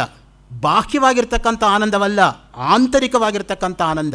ಆ ಆನಂದಕ್ಕೆ ನಾವು ಯಾವತ್ತೂ ಕೂಡ ಪ್ರಯತ್ನ ಪಡಬೇಕು. ಅದಕ್ಕೆ ನೋಡಿ, ನ ತತ್ರ ಸೂರ್ಯೋ ಭಾತಿ ನ ಚಂದ್ರ ತಾರಕಂ ನೇಮಾ ವಿದ್ಯುತೋ ಭಾಂತಿ ಕುತೋಯಮಗ್ನಿ ತಮೇವ ಭಾಂತಮನುಭಾತಿ ಸರ್ವಂ ತಸ್ಯ ಭಾಸಾ ಸರ್ವಮಿದಂ ವಿಭಾತಿ. ಸ್ಪಷ್ಟವಾಗಿ ಬರ್ತಾ ಇದೆ ಕಠೋಪನಿಷತ್ತಲ್ಲಿ 2:2:11. ಅಲ್ಲಿ ಸೂರ್ಯನಾಗಲಿ ಚಂದ್ರನಾಗಲಿ ನಕ್ಷತ್ರಗಳಾಗಲಿ ಪ್ರಕಾಶಿಸುವುದಿಲ್ಲ, ಮಿಂಚೂ ಪ್ರಕಾಶಿಸುವುದಿಲ್ಲ, ಅಗ್ನಿಯೂ ಪ್ರಕಾಶಿಸುವುದಿಲ್ಲ. ಪ್ರಕಾಶಿಸುತ್ತಿರುವ ಅವನನ್ನೇ ಅನುಸರಿಸಿ ಎಲ್ಲವೂ ಪ್ರಕಾಶಿಸುತ್ತಿರುವುದು, ಅವನ ಪ್ರಕಾಶದಿಂದಲೇ ಎಲ್ಲವೂ ಪ್ರಕಾಶಿಸುವುದು. ನೋಡಿ, ಮುಖ್ಯವಾಗಿ ಆ ಪ್ರಕಾಶವೇ ನಮಗೆ ಬೇಕಾಗಿರೋದು. ಅದಕ್ಕೇ ರಾಮಗೀತಾ ಅಂತ ಒಂದು ಗೀತಾ ಇದೆ, 29 ಗೀತೆಗಳಲ್ಲಿ. ಅಲ್ಲಿ 15ನೇ ಅಧ್ಯಾಯ 24ನೇ ಶ್ಲೋಕದಲ್ಲಿ ಜ್ಯೋತಿರೇವ ಪರಂ ಬ್ರಹ್ಮ ಜ್ಯೋತಿರೇವ ಪರಂ ಸುಖಂ ಜ್ಯೋತಿರೇವ ಪರ ಶಾಂತಿ ಜ್ಯೋತಿರೇವ ಪರಂ ಪದಂ. ಜ್ಯೋತಿಯೇ ಪರಬ್ರಹ್ಮ, ಜ್ಯೋತಿಯಿಂದಲೇ ಪರಮಸುಖ, ಜ್ಯೋತಿಯಿಂದಲೇ ಪರಮಶಾಂತಿ. ಆದ್ದರಿಂದ ಜ್ಯೋತಿಯೇ ಪರಮಪದ. ನಮಗೆ ಬೇಕಾಗಿರೋದು ಯಾವುದು ಜೀವನದಲ್ಲಿ? ಶಾಂತಿ. PEAC. ಆದರೆ ಇರೋದು ಲೋಕದಲ್ಲಿ PIEC. ಅದಕ್ಕೆ ಒಬ್ಬರು ರಮಣರ ಹತ್ರ ಬಂದು ಕೇಳಿದ್ರಂತೆ, I want peace, I want peace, I want peace. ರಮಣರು ಹೇಳಿದ್ರಂತೆ, ಮೊದಲನೇ ಪದ ಬಿಟ್ಬಿಡು, ನಾನು ನಾನು ಅಹಂಕಾರ ಹೋಯ್ತು. 2ನೇ ಪದ ಬಿಟ್ಬಿಡು ಅಂತ ಹೇಳಿದರು, ವಾಂಟ್, ಆಸೆಗಳು ಹೋಯ್ತು. ಉಳಿದಿರೋದೇನು? ಅದೇ ಪೀಸ್. ಪೀಸ್ ಆಚೆಯಿಂದ ಬರಲ್ಲಪ್ಪ, ಪೀಸ್ ನಿನ್ನ ಒಳಗಡೆ ಇರೋದು ಅಂತ. ಅದಕ್ಕೆ ನಮ್ಮಲ್ಲಿ ಹೇಳ್ತಾರೆ ನೋಡಿ, ಯಾವಾಗಲೂ ಕೂಡ ಶಾಂತ ಹಂಕೃತಿ ದೋಷ ಸುಸಮಾಹಿತ ಮಾನಸಕ್ಕೋಪಿ ಪೂರ್ಣೇಂದು ಶಿಶಿರಭಾವ ರಾಜತ್ಯಾನಂದ ಸತ್ಯಚಿದ್ರಸಿಕ. ಸದಾಶಿವ ಬ್ರಹ್ಮೇಂದ್ರರ ಆತ್ಮವಿದ್ಯಾ ವಿಲಾಸದ 20ನೇ ಶ್ಲೋಕ. ಯಾರು ಅಹಂಕಾರವನ್ನು ಗೆದ್ದಿದ್ದಾರೋ ಅವ್ರಿಗೆ ಶಾಂತಿ ಇರುತ್ತೆ ಹೊರತು ಮಿಕ್ಕವ್ರಿಗೆ ಶಾಂತಿ ಹತ್ತಿರ ಕೂಡ ಸುಳಿಯಲ್ಲ. ಆ ದೃಷ್ಟಿಯಿಂದ ಮೊದಲು ಅಹಂ ಹೋಗಬೇಕು, ನಾನು ಅನ್ನೋದು ಹೋಗಬೇಕು. ಅದಕ್ಕೆ ಕನಕದಾಸರು ಹೇಳಿದ್ದು, ನಾನು ಹೋದರೆ ಹೋದೇನೋ ಅಂತ. ಎಲ್ಲರೂ ಅವ್ರ ಮೇಲೆ ಬಿದ್ದರಂತೆ, ಈ ಕುರುಬಾ ಹೋಗ್ತಾನಂತೆ ಅಂತ. ಅವ್ರು ಹೇಳಿದ ಮಾತೇನು? ನನ್ನಲ್ಲಿರೋ ನಾನೂ ಅಹಂಕಾರ ಹೋದರೆ ಹೋಗ್ತೀನಿ ಅಂತ. ಎಲ್ರಿಗೂ ಆ ಮಟ್ಟದಲ್ಲಿ ಅರ್ಥ ಆಗಬೇಕಲ್ಲ. We only take literal sense, not literary sense, let alone philosophical sense. ಅದರಿಂದನೇ ನಾವು ಎಲ್ಲ ಕಡೆಯೂ ಕೂಡ ಎಡುತ್ತಕ್ಕಂಥ ಸಂದರ್ಭಕ್ಕೆ ಒಳಗಾಗ್ತಕ್ಕಂಥದ್ದು. ಆ ಅಹಂಕಾರ ಅನ್ನೋದು ಹೆಂಗೆ ಬರುತ್ತೆ ಮನುಷ್ಯನಿಗೆ? ಕೆಲವರಿಗೆ ದೇಹದಿಂದ ಅಹಂಕಾರ, ನಾನು ತುಂಬ ಚೆನ್ನಾಗಿದ್ದೀನಿ ನೋಡೋಕ್ಕೆ. ಇನ್ನು ಕೆಲವರಿಗೆ ಹಣದಿಂದ ಅಹಂಕಾರ, ನಾನು ಯಾರನ್ನ ಬೇಕಾದ್ರೂ ಕೊಂಡ್ಕೊಂಡ್ಬಿಡಬಲ್ಲೆ. ಇನ್ನು ಕೆಲವರಿಗೆ ಅಧಿಕಾರದಿಂದ ಅಹಂಕಾರ, ನಾನು ಮ್ಯಾನೇಜರು. ಹೌದಪ್ಪ, ನೀನೇ ಡ್ಯಾಮೇಜರು. ಎಲ್ಲಿ ತನಕ ಮ್ಯಾನೇಜರಪ್ಪ? ಸರ್ವೀಸಲ್ಲಿರೋ ತನಕ. ರಿಟೈರ್ ಆದಮೇಲೆ ಯಾರು ಕೇಳ್ತಾರೆ ನಿನ್ನನ್ನು? ಯಾರಿಗೆ ಮ್ಯಾನೇಜರ್ ನೀನು? ಮ್ಯಾನೇಜರಾಗಿ ಯಾರೂ ಹುಟ್ಟಲಿಲ್ಲ, ಮ್ಯಾನೇಜರಾಗಿ ಯಾರೂ ಸಾಯಲ್ಲ. ಮಧ್ಯ ಬರ್ತಕ್ಕಂಥ ಒಂದು ಹುದ್ದೆ ಅಷ್ಟೇ ಅದು. ಇನ್ನು ಕೆಲವರಿಗೆ ವಿದ್ಯೆಯಿಂದ ಅಹಂಕಾರ. ಎಲ್ಲಕ್ಕಿಂತ ಕೆಟ್ಟದ್ದು ಅಂದರೆ ವಿದ್ಯೆಯಿಂದ ಬರೋ ಅಹಂಕಾರ. ಅದಕ್ಕೆ ಹೇಳ್ತಾರೆ ನೋಡಿ, intellectual arrogance is the worst kind of arrogance of all kinds of arrogance ಅಂತ. ಎಲ್ಲ ಅಹಂಕಾರಗಳಿಗಿಂತಲೂ ಕೂಡ ವಿದ್ಯೆಯಿಂದ ಬರ್ತಕ್ಕಂಥ ಅಹಂಕಾರ ತುಂಬ ಹಾನಿಕಾರಿ. ಓದ್ತಾ ಓದ್ತಾ ವಿನಯ ಬರಬೇಕೇ ಹೊರತು ಮನುಷ್ಯನಿಗೆ ಅಹಂಕಾರ ಬರಬಾರ್ದು. ವಿದ್ಯಾ ದದಾತಿ ವಿನಯಂ, ವಿನಯಾದ್ಯಾತಿ ಪಾತ್ರತಾಂ, ಪಾತ್ರತ್ವ ಧನಮಾಪ್ನೋತಿ, ಧನ ಧರ್ಮಂ ತತಃ ಸುಖಂ. ಸೊ ಅದರಿಂದ ನಿಜವಾಗಿರ್ತಕ್ಕಂಥ ವಿದ್ಯಾವಂತರು ಹೆಂಗಿರ್ತಾರೆ ಅಂದರೆ ಒಂದು ಚಿಕ್ಕ ಮಗು ತರಹ ಇರ್ತಾರೆ. ಅವರ ಮನಸ್ಸು ಎಷ್ಟು ಮೃದುವಾಗಿರುತ್ತೆ ಅಂದರೆ, ಹಾಮನಾಯಕ್ ಅವರು ಕನ್ನಡದಲ್ಲಿ ಒಂದು ಒಳ್ಳೆ ಕಥೆ ಬರೆದಿದ್ದಾರೆ, ಮಕ್ಕಳ ಮನಸ್ಸು ಅಂತ. ಮಕ್ಕಳ ಮನಸ್ಸು ತರಹ ಒಬ್ಬ ಜ್ಞಾನಿ ಇರ್ತಾನೆ ಅಂತ. ಉನ್ಮತ್ತವತ್ತು ಬಾಲವತ್ತು, ಆ ಉದಾಹರಣೆ ಕೊಡ್ತಾರೆ, ಜೀವನ್ಮುಕ್ತ ಹೇಗಿರ್ತಾನೆ ಅನ್ನೋದಕ್ಕೆ ಹುಚ್ಚರ ತರಹ ಇರ್ತಾರೆ, ಮಗು ತರಹ ಇರ್ತಾರೆ ಅಂತ. ತಿಂದಿದ್ದಕ್ಕೂ ತಿಂದೇ ಇರೋಕ್ಕೂ ವ್ಯತ್ಯಾಸ ಇರಲ್ಲ, ಊಟ ಮಾಡಿದ್ದಕ್ಕೂ ಮಾಡದೇ ಇರೋಕ್ಕೂ ವ್ಯತ್ಯಾಸ ಇರೋದಿಲ್ಲ, ನಿದ್ದೆ ಮಾಡಿದ್ದಕ್ಕೂ ಮಾಡದೇ ಇರೋಕ್ಕೂ ವ್ಯತ್ಯಾಸ ಇರಲ್ಲ, ಹಗಲಿಗೂ ರಾತ್ರಿಗೂ ವ್ಯತ್ಯಾಸ ಇರಲ್ಲ. ಯಾಕಂದರೆ ಎಲ್ಲವನ್ನು ಒಂದೇ ತರಹ ಕಾಣ್ತಾರೆ ಅವರು. ಯಾನಿಶಾ ಸರ್ವಭೂತಾನಾಂ ತಸ್ಯಾಂ ಜಾಗೃತಿ ಸಂಯಮಿ ಯಸ್ಯಾಂ ಜಾಗೃತಿ ಭೂತಾನಿ ಸಾನಿಶಾ ಪಶ್ಯತೋ ಮುನೇ. ಅಷ್ಟಿಲ್ಲದೆ ಹೋದರೆ ಯಾಕೆ ಭಗವದ್ಗೀತೆ 2ನೇ ಅಧ್ಯಾಯದ 54ನೇ ಶ್ಲೋಕದಿಂದ 72ನೇ ಶ್ಲೋಕ ತನಕ 18 ಶ್ಲೋಕಗಳಲ್ಲಿ ಯಾವ ಸ್ಥಿತಪ್ರಜ್ಞ ಲಕ್ಷಣವನ್ನು ಹೇಳಿದರೋ ಅದನ್ನೇ ಶಂಕರ ಭಗವತ್ಪಾದಾಚಾರ್ಯರು ವಿವೇಕ ಚೂಡಾಮಣಿ ಗ್ರಂಥದ ಕೊನೆ 46 ಶ್ಲೋಕದಲ್ಲಿ ಯಾವ ಜೀವನ್ಮುಕ್ತ ಲಕ್ಷಣವನ್ನು ಹೇಳಿದರೋ ಅದರ ಮೇಲೆ ಸ್ವಯಂ ಜೀವನ್ಮುಕ್ತರಾದಂಥ ಚಂದ್ರಶೇಖರ ಭಾರತಿ ಮಹಾಸ್ವಾಮಿಗಳು ಯಾಕೆ ವ್ಯಾಖ್ಯಾನವನ್ನು ಮಾಡಲಿಲ್ಲ ಅಂತ ಅವರ ಶಿಷ್ಯರಾಗಿರ್ತಕ್ಕಂತಹ ಅಭಿನವ ವಿದ್ಯಾತೀರ್ಥರನ್ನು ಕೇಳಿದಾಗ ಅವರೊಂದು ಉತ್ತರ ಕೊಟ್ಟರಂತೆ, ಯಾವುದನ್ನು ನಾನು ಗುರುಗಳೇ ಮಾಡಲಿಲ್ವೋ ಅದನ್ನು ಮಾಡೋಕ್ಕೆ ನಾನು ಯಾರಪ್ಪ, ಅದು ಮಾಡಬಾರ್ದು ಅಂತ ಅವ್ರು ಮಾಡಿಲ್ವೇ ಹೊರತು ಮಾಡೋಕ್ಕಾಗಲ್ಲ ಅಂತಲ್ಲ. ಜೀವನ್ಮುಕ್ತಿ is to be lived and not to be talked about. ಜೀವನ್ಮುಕ್ತಿಯನ್ನು ಆ ಸ್ಥಿತಿಯಲ್ಲಿದ್ದು ನಾವು ತೋರಿಸಬೇಕೇ ಹೊರತು ಅದರ ಬಗ್ಗೆ ಮಾತಾಡಬಾರದು. ಯಾಕೆಂದರೆ ಮಾತಿಗೆ ಅತೀತವಾಗಿರೋದದು, ಕೇವಲ ಅನುಭವ ವೇದ್ಯವಾಗಿರ್ತಕ್ಕಂಥದ್ದು. ಅನುಭವಾವಸಾನತ್ವ ಶಾಸ್ತ್ರಾಣಾಂ ಅನುಭವಗಮ್ಯಂ ಹಿ ವಿದ್ಯಾಫಲಂ. ಆ 2 ಬ್ರಹ್ಮಸೂತ್ರಗಳು ಯಾಕೆ ಅನುಭವಕ್ಕೆ ಅಷ್ಟು ಬೆಲೆ ಕೊಡ್ತಾ ಇದೆ ಅಂದರೆ, ಅದ್ವೈತ ವೇದಾಂತದಲ್ಲಿ ಅತ್ಯಂತ ಮುಖ್ಯವಾಗಿರ್ತಕ್ಕಂಥ ಪ್ರಥಮ ಪ್ರಮಾಣ ಯಾವುದು ಅಂದರೆ ಅನುಭವ. 100 ವೇದವಾಕ್ಯ ಬಂದು ಬೆಂಕಿ ತಣ್ಣಗಿದೆ ತಣ್ಣಗಿದೆ ಅಂದರೂ ಕೂಡ ನೀನು ಒಪ್ಪಬೇಕಾಗಿಲ್ಲ. ನಿನ್ನ ಅನುಭವಕ್ಕೇನು ಬರ್ತಾ ಇದೆ? ಹತ್ತಿರ ಹೋದ ಕೂಡಲೇ ಬೆಂಕಿ ಸುಡುತ್ತೋ ಇಲ್ವೋ? ಅದಕ್ಕೆ ಭಾಷ್ಯದಲ್ಲೇ ಆಚಾರ್ಯ ಶಂಕರ್ ಹೇಳಿದ್ದಾರೆ, ನಹಿ ಶ್ರುತಿ ಶತೇನಾಪಿ ಅಗ್ನಿ ಶೀತಃ ಇತಿ ಅಭ್ಯುಪಗಂತು ಶಕ್ಯತೆ. 100 ವೇದವಾಕ್ಯ ಬಂದು ಬೆಂಕಿ ತಣ್ಣಗಿದೆ ಆದರೂ ಕೂಡ ನೀವು ಒಪ್ಪಬೇಕಾಗಿಲ್ಲ. ನಿನ್ನ ಅನುಭವಕ್ಕೇನು ಬರ್ತಾ ಇದೆ? ನನಗೆ ಹಸುವಾದಾಗ ನಾನೇ ಊಟ ಮಾಡಬೇಕೇ ಹೊರತು ನಾನು ಊಟ ಮಾಡಿಬಿಟ್ಟು ರಾಮಸ್ವಾಮಿಗಳ ಹಸುವು ಹೋಗಲಿ, ನಾನು ಊಟ ಮಾಡಿ ರಾಮು ಹಸುವು ಹೋಗಲಿ ಅಂದರೆ ಹೋಗಲ್ಲ. ಯಾಕೆ ಅಂತ ಹೇಳಿದ್ರೆ ಸ್ವಾನುಭವ ವೇದ್ಯ, ಅದು ಬೇರೆಯವರಿಂದ ಅದಾಗ್ತಕ್ಕಂಥದ್ದಲ್ಲ. ಅದಕ್ಕೆ ನೋಡಿ, ಮುಂಡುಕೋಪನಿಷತ್ತಲ್ಲಿ ಸತ್ಯೇನ ಲಭ್ಯಸ್ತಪಸಾಯೇಷ ಆತ್ಮ ಸಮ್ಯಕ್ ಜ್ಞಾನೇನ ಬ್ರಹ್ಮಚರ್ಯೇಣ ನಿತ್ಯಂ ಅಂತಃಶರೀರೇ ಜ್ಯೋತಿರ್ಮಯೋ ಹಿ ಶುಭ್ರೋ ಯಂ ಪಶ್ಯಂತಿ ಯತಯಃ ಕ್ಷೀಣ ದೋಷಾಃ. ಆತ್ಮ ನಿತ್ಯ ಸತ್ಯ ತಪಸ್ಸಿನಿಂದ ಸಮ್ಯಕ್ ಜ್ಞಾನದಿಂದ ಬ್ರಹ್ಮಚರ್ಯದಿಂದ ಮಾತ್ರ ಲಭ್ಯ. ಆತ್ಮವನ್ನು ಹೇಗೆ ನಾವು ಅರ್ಥ ಮಾಡ್ಕೊಳ್ಳೋದಕ್ಕೆ ಸಾಧ್ಯ ಅಂತ ಹೇಳಿದರೆ ಸತ್ಯದಿಂದ. ಸತ್ಯವನ್ನು ಯಾವತ್ತೂ ಬಿಡಬಾರ್ದು ನಾವು. ಅದಕ್ಕೆ ನಮ್ಮ ರಾಷ್ಟ್ರ ಲಾಂಛನ ಏನು? ಸತ್ಯಮೇವ ಜಯತೆ. ಎಲ್ಲಿ ಹಾಕ್ಕೊಂಡಿದ್ದೀವಿ? ಮೇಲೆ ಹಾಕ್ಕೊಂಡ್ಬಿಟ್ಟಿದ್ದೀವಿ. ಕೆಳಗೆಲ್ಲ ಸುಳ್ಳು ಹೇಳ್ಕೋಬೋದಲ್ಲ, ಅದಕ್ಕೋಸ್ಕರ ಸತ್ಯಮೇವ ಜಯತೆ ಅಲ್ಲಿದೆ. ಮತ್ತು ತೈತ್ತಿರೀಯ ಉಪನಿಷತ್ತು ಏನು ಹೇಳ್ತಾ ಇದೆ? ಸತ್ಯಂ ವದ. ಸ್ವಲ್ಪ ಉಚ್ಚಾರ ಮಾಡುವಾಗ ಅಲ್ಪ ಪ್ರಾಣ ಮಹಾಪ್ರಾಣದ ಕಡೆ ಗಮನ ಇದ್ದರೆ ವಾಸಿ, ಇಲ್ಲದೆ ಹೋದರೆ ಪ್ರಾಣ ಹೋದಂಗೆ ಆಗುತ್ತೆ. ಅಲ್ಪ ಪ್ರಾಣ ಮಹಾಪ್ರಾಣ ವ್ಯತ್ಯಾಸ ಆದರೆ ಸತ್ಯಂ ವದ ಅನ್ನುವಾಗ ಸತ್ಯಂ ವಧ ಅಂದರೆ ಈಗ ಅದೇ ತಾನೇ ಆಗ್ತಾ ಇರೋದು. ಸತ್ಯ ಎಲ್ಲ ಕಡೆನೂ ಕೊಲ್ತಾ ಇದ್ದೀವಿ. ಸೊ ಅದರಿಂದ ಆ ಸತ್ಯ ಅನ್ನೋದು ಯಾವುದು ನಿಜವಾದಂಥ ಅರ್ಥದಲ್ಲಿ ಯದ್ರೂಪೇಣ ಯನ್ನಿಷಿತಂ ತತ್ತದ್ರೂಪನ್ನ ವ್ಯಭಿಚರತೀತಿ ಸತ್ಯಂ ತ್ರಿಕಾಲಾಬಾಧ್ಯತ್ವಂ ಸತ್ಯತ್ವಂ ಕಾಲತ್ರಯೇಪಿ ಅಬಾಧ್ಯಮಾನತ್ವಾತ್. ಶಂಕರ ಭಾಷ್ಯ. ಸತ್ಯಂ ಜ್ಞಾನಂ ಅನಂತಂ ಬ್ರಹ್ಮ ಎಂಬತಕ್ಕಂಥ ತೈತ್ತಿರೀಯ ಉಪನಿಷತ್ತಿನ ಮೇಲೆ ಸತ್ಯ ಅನ್ನೋ ಪದದ ಮೇಲೆ ಅವರೇ ಆ ಪ್ರಶ್ನೆ ಹಾಕ್ಕೊಂಡು ಅವರೇ ಉತ್ತರ ಕೊಡ್ತಾರೆ. ಕಿನ್ನಾಮ ಸತ್ಯತ್ವಂ ತ್ರಿಕಾಲಾಬಾಧ್ಯತ್ವಂ ಸತ್ಯತ್ವಂ. 3 ಕಾಲದಲ್ಲೂ ವ್ಯತ್ಯಾಸವಾಗದೆ ಏಕರೂಪವಾಗಿ ಯಾವುದಿರುತ್ತೋ ಅದು ಮಾತ್ರ ಸತ್ಯ. ಭೂತಕಾಲದಲ್ಲೂ ಇರಬೇಕು, ಈಗಲೂ ಇರಬೇಕು, ಭವಿಷ್ಯತ್ತಲ್ಲೂ ಇರಬೇಕು. ನಮ್ಮ ದೇಹ ಹಾಗಿರೋಕ್ಕೆ ಸಾಧ್ಯನಾ? ಕ್ಷಣಕ್ಕೆ ವ್ಯತ್ಯಾಸ ಆಗುತ್ತೆ ನೋಡಿ. ಈಗ ಉಪನ್ಯಾಸ ಮಾಡಿರ್ತಕ್ಕಂಥ ನಾನಲ್ಲ, ಯಾಕೆಂದ್ರೆ ನನ್ನ ದೇಹಕ್ಕೆ 50 ನಿಮಿಷ ವಯಸ್ಸಾಗೋಯ್ತು. ನಾನು ಒಪ್ಪಲಿ ಬಿಡಲಿ, ದಟ್ ಇಸ್ ರಿಯಲ್.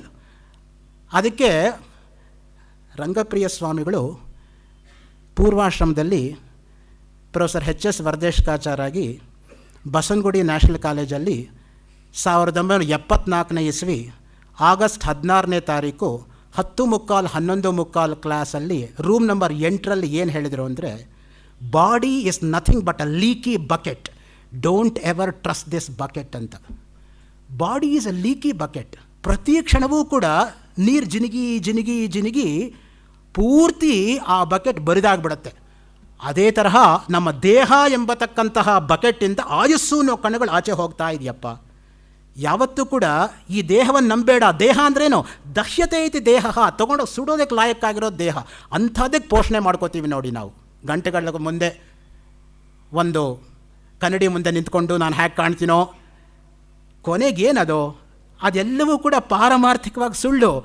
ನಾವು ಕಾಣ್ತಕ್ಕಂಥ ಪ್ರಪಂಚವೇ ಸುಳ್ಳು, ಅಷ್ಟಿದ್ದೇ ಆಚಾರ್ಯ ಶಂಕರ ಹೇಳಿದ್ರ, ವಿಶ್ವಂದರ್ಪಣ ದೃಶ್ಯಮಾನ ನಗರೀ ತುಲ್ಯಂ ನಿಜಾಂತರ್ಗತಂ ಪಶ್ಯನ್ನಾತ್ಮನಿ ಮಾಯೆಯ ಬಹಿರಿವೋದ್ಭೂತಂ ಯಥಾ ನಿದ್ರಯ ಯಸ್ ಸಾಕ್ಷಾತ್ ಕುರುತೆ ಪ್ರಬೋಧ ಸಮಯೇ ಸ್ವತ್ಮಾನಮೇವಾದ್ವಯಂ ತಸ್ಮೈ ಶ್ರೀ ಗುರು ಮೂರ್ತಯೇ ನಮ ಇದಂ ಶ್ರೀ ದಕ್ಷಿಣಾಮೂರ್ತಯೇ.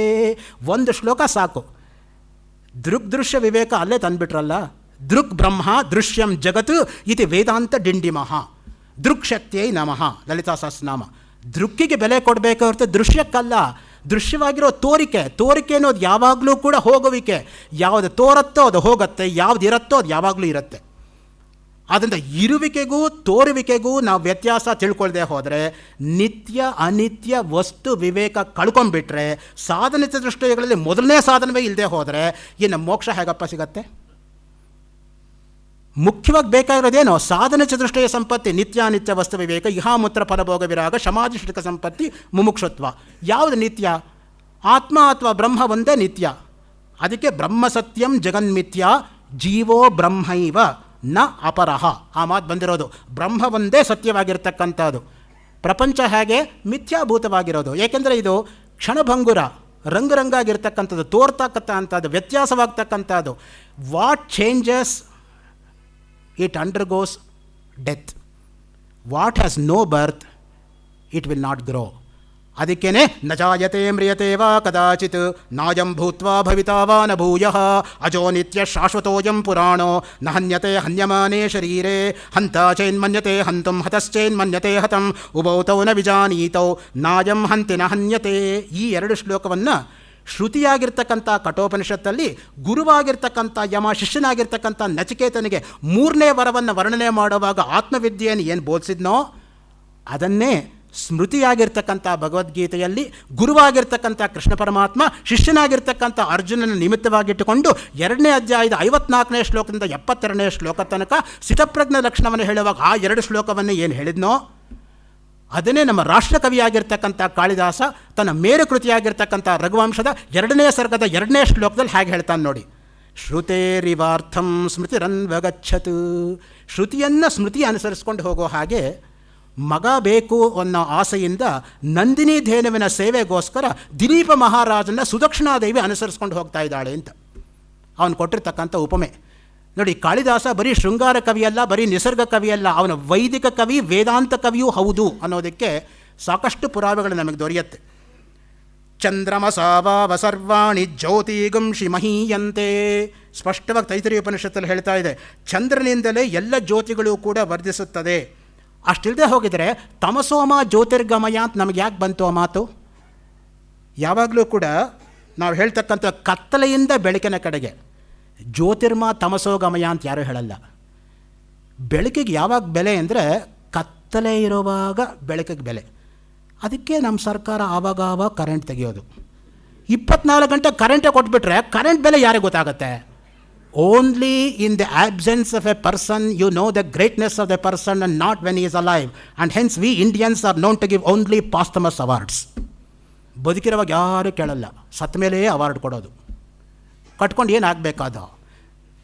ಸೊ ಅದರಿಂದ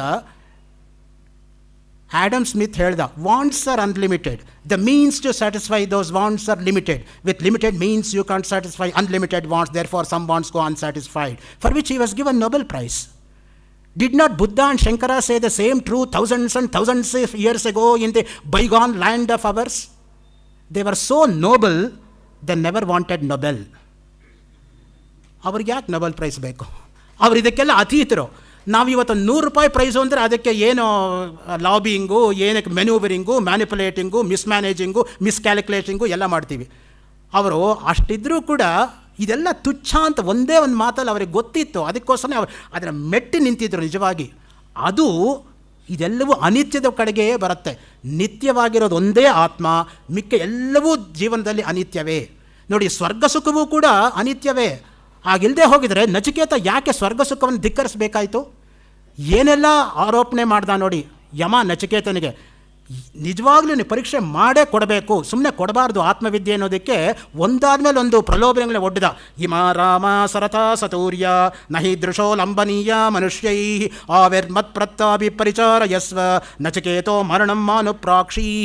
ಮರಣ ಒಂದು ಕೇಳಬೇಡಪ್ಪ, ಇನ್ನೇನು ಬೇಕಾದ್ರೂ ಕೇಳಿಕೊಡ್ತೀನಿ. ಇಮ ರಾಮಾಹ ರಮಯಂತೀತಿ ರಾಮಾಹ ಅಪ್ಸರಸಃ ಅಂತ ಶಂಕರ ಭಾಷ್ಯ ಅದರ ಮೇಲೆ. ರಾಮಾಹ ಅಂದರೆ ಅಪ್ಸರೆಯರು ಅಂತ. ಘೃತ ಚೀಮೇನಕಾರಂಭ ಊರ್ವಶೀ ಚತಿಲೋತ್ತಮ ಸುಕೇಶಿ ಮಂಜುಘೋಷಾದ್ಯ ಕಥ್ಯಂತೆ ಅಪ್ಸರಸೋ ಬುಧೈಹಿ ಅಂತ ಅಮರಕೋಶ. ಇವತ್ತು ಅಮರವೇ ಮರ ಹತ್ತಿರೋದ್ರಿಂದನೇ ನಮಗೆ ತೊಂದರೆ ಆಗಿರೋದು.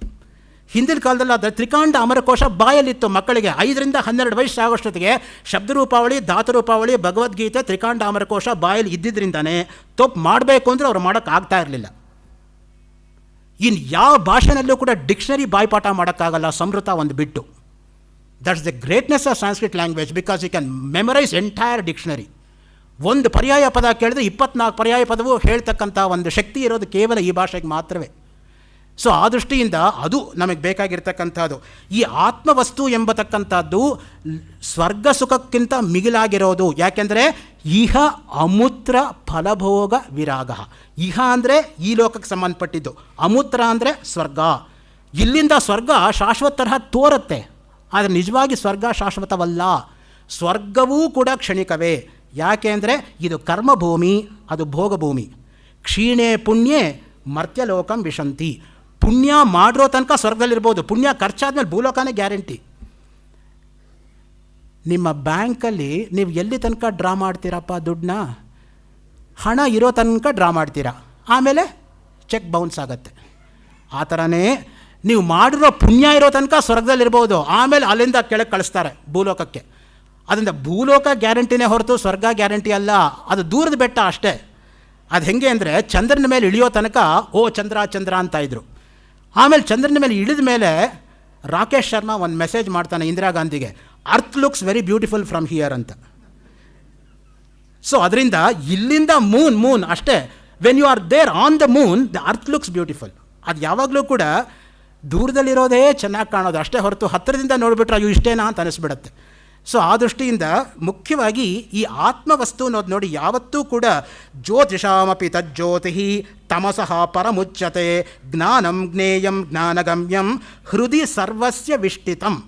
ಭಗವದ್ಗೀತೆ 13ನೇ ಅಧ್ಯಾಯ 17ನೇ ಶ್ಲೋಕ.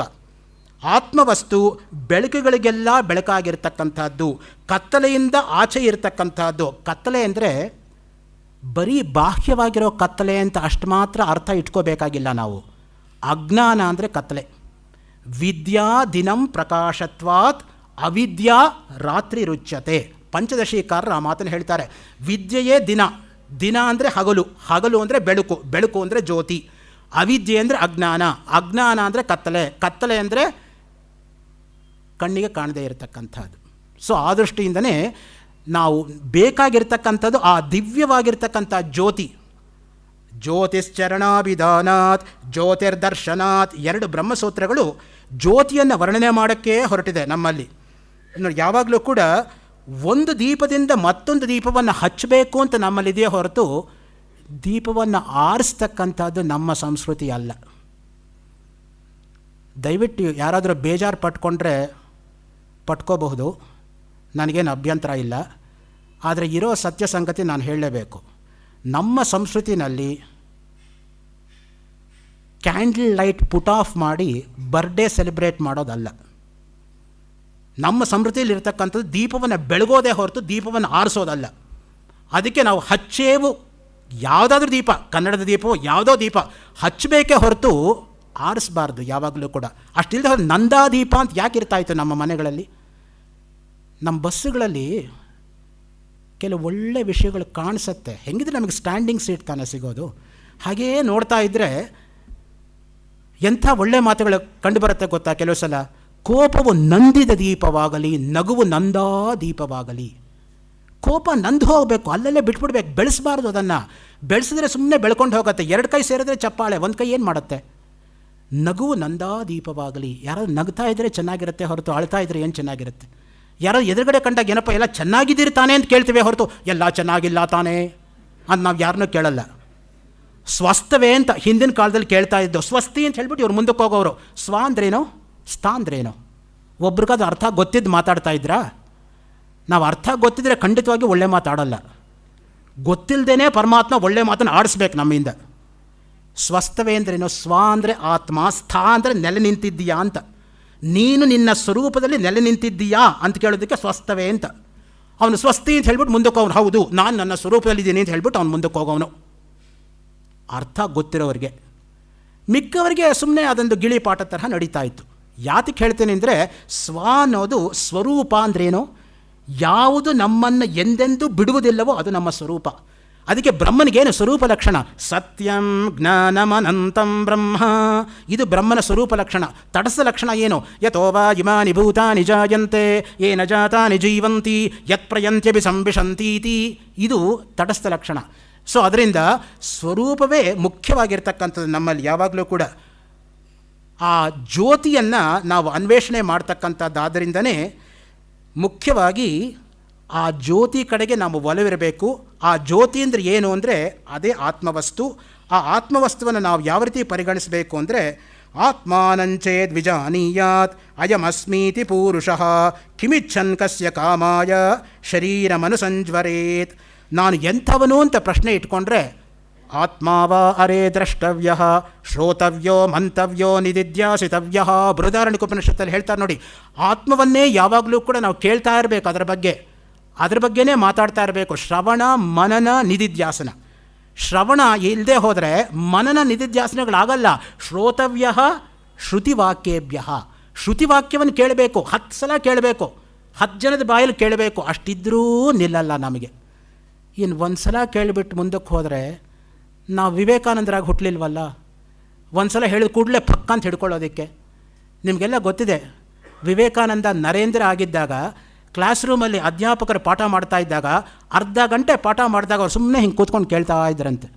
ಏನಪ್ಪ ಒಂದು ಶಬ್ದ ಆದರೂ ತಲೆ ಒಳಗೆ ಹೋಯ್ತಾ ಅಂತ ಅಧ್ಯಾಪಕರು ಕೇಳಿದ್ದಕ್ಕೆ ಒಂದು ಶಬ್ದ ಬಿಡದೆ ಅರ್ಧ ಗಂಟೆ ಲೆಕ್ಚರ್ ವಾಪಸ್ ಒಪ್ಪಿಸಿದ್ರಂತೆ. ಅದು ವಿವೇಕಾನಂದರಿಗಿದ್ದಂಥ ಮೇಧಾಶಕ್ತಿ. ಸೊ ಅದಕ್ಕೆ ಆ ಮೇಧಾ ಅನ್ನೋದು ತುಂಬ ಮುಖ್ಯವಾಗಿರ್ತಕ್ಕಂಥದ್ದು. ಮೇಧಾ ಸೂಕ್ತ ಅಂತಲೇ ಒಂದು ಸೂಕ್ತ ಇದೆ ವೇದದಲ್ಲಿ.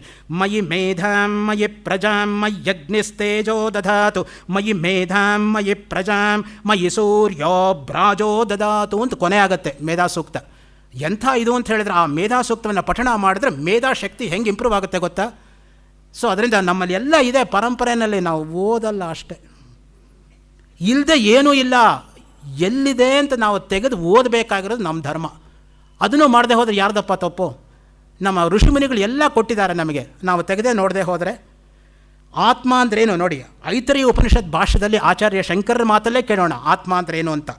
ಆತ್ಮ ಆಪ್ನೋತೇ ಆತತೇ ಪರಃ ಸರ್ವಜ್ಞಃ ಸರ್ವಶಕ್ತಃ ಅಶನಾಯಾದಿ ಸರ್ವಸಂಸಾರ ಧರ್ಮವರ್ಜಿತಃ ನಿತ್ಯ ಶುದ್ಧ ಬುದ್ಧ ಮುಕ್ತ ಸ್ವಭಾವಃ ಅಜಃ ಅಜರಃ ಅಮೃತಃ ಅಭಯಃ ಅದ್ವಯಃ. ಒಂದು ವಾಕ್ಯ ಸಾಲ್ದ ಆತ್ಮ ಅಂದ್ರೇನು ಅನ್ನೋದಕ್ಕೆ. ಆತ್ಮ ಶಬ್ದವು ಮಹಾಮಹೋಪಾಧ್ಯಾಯ ರಂಗನಾಥಶರ್ಮರ ಭಾಷಾಂತರ ಓದ್ತಾ ಇದ್ದೇನೆ, ನನ್ನ ಭಾಷಾಂತರ ಅಲ್ಲ. ಆತ್ಮ ಶಬ್ದವು ಅಪ್ ಧಾತುವಿನಿಂದ ಅದು ಅಥವಾ ಅತ್ ಧಾತುವಿನಿಂದ ನಿಷ್ಪನ್ನವಾಗಿದೆ. ಸರ್ವಜ್ಞನು, ಸರ್ವಶಕ್ತಿಯು, ಹಸಿವೆ ಮೊದಲಾದ ಸಮಸ್ತ ಧರ್ಮ ವರ್ಜಿತನು. ನೋಡಿ, ಹಸುವಾಗೋದು ದೇಹಕ್ಕೆ. ಆತ್ಮನಿಗೆ ಯಾವ ಹಸುವು ಇಲ್ಲ, ಆಶನಾನೂ ಇಲ್ಲ, ಪಿಪಾಸಾನೂ ಇಲ್ಲ, ಬಾಯಾರಿಕೆಯೂ ಇಲ್ಲ, ಹಸುವೂ ಇಲ್ಲ. ಹಸುವು ಬಾಯಾರಿಕೆ ಅನ್ನೋದು ದೇಹ ಧರ್ಮಗಳು. ಯಾಕೆಂದರೆ ಯಾವುದು ಹುಟ್ಟತ್ತೋ ಅದು ಬೆಳೆಯುತ್ತೆ. ಬೆಳೀಬೇಕಾದ್ರೆ ಅದಕ್ಕೆ ಆಹಾರ ಬೇಕಾಗತ್ತೆ. ಅದಕ್ಕೆ ಪ್ರಶ್ನೋಪನಿಷತ್ತಲ್ಲಿ ಒಂದೊಳ್ಳೆ ಘಟನೆ ಬರುತ್ತೆ. ಒಂದು ಸಲ ಎಲ್ಲ ಇಂದ್ರಿಯಗಳಿಗೂ ಕೂಡ ಪೈಪೋಟಿ ಬಂದ್ಬಿಡ್ತಂತೆ. ನಾನೇ ಶ್ರೇಷ್ಠ, ನಾನೇ ಶ್ರೇಷ್ಠ. ಕಾಲು ಹೇಳ್ತಂತೆ ನಾನು ನಡೆಯಲ್ಲ, ಕೈ ಹೇಳ್ತಂತೆ ನಾನು ಚಾಚಲ್ಲ, ಬಾಯಿ ಹೇಳ್ತಂತೆ ನಾನು ತೆಗಿಯಲ್ಲ. ಆವಾಗೇನಾಯಿತು? ಆಹಾರ ದೇಹದೊಳಗೆ ಹೋಗಲಿಲ್ಲ. ಆವಾಗ ದೇಹ ಕುಗ್ಗುತ್ತಾ ಬಂತಂತೆ. ಆವಾಗ ದೇಹಕ್ಕೆ ಅರ್ಥ ಆಯ್ತಂತೆ, ಒಂದು ಇಂದ್ರಿಯ ಇನ್ನೊಂದು ಇಂದ್ರಿಯ ಜೊತೆ ಕೆಲಸ ಮಾಡಬೇಕಾದ್ರೂ ಎದುರಾಕೊಂಡು ಕೆಲಸ ಮಾಡೋಕ್ಕಾಗಲ್ಲ ಅಂತ. ಸೊ ಆ ದೃಷ್ಟಿಯಿಂದ ಎಲ್ಲ ಇಂದ್ರಿಯಗಳು ಮುಖ್ಯವೇ. ಅದದು ಮಾಡೋ ಕೆಲಸ ಅದದು ಮಾಡ್ತಾ ಇರಬೇಕು. ಇಲ್ಲದೆ ಹೋದರೆ ಯಾವಿದೂ ಕೂಡ ಸರಿಯಾಗಿ ನಡೆಯೋದಕ್ಕಾಗೋದಿಲ್ಲ. ಅದಕ್ಕೆ ನೋಡಿ, 3 ತರಹ ಅಗ್ನಿಗಳಿರ್ತಕ್ಕಂಥದ್ದು: ಜಾಠರಾಗ್ನಿ, ದಾವಾಗ್ನಿ, ವಡವಾಗ್ನಿ ಅಂತ. ಹೊಟ್ಟೆನಲ್ಲಿ ಅಗ್ನಿ ಇದೆಯಪ್ಪ, ಅದಕ್ಕೆ ನಮಗೆ ಹಸುವಾಗೋದು ಜಾಠರಾಗ್ನಿ. ನೋಡಿ, ಅಗ್ನಿಗೆ 7 ನಾಲಿಗೆಗಳು, ನಮಗೆ 1 ನಾಲಿಗೆ ಇದ್ದೇ ಹಸುವಾಗುತ್ತೆ. ಇನ್ನು 7 ನಾಲಿಗೆ ಇರ್ತಕ್ಕಂಥ ಅಗ್ನಿಗೆ ಹಸುವಾಗಲ್ವೇ?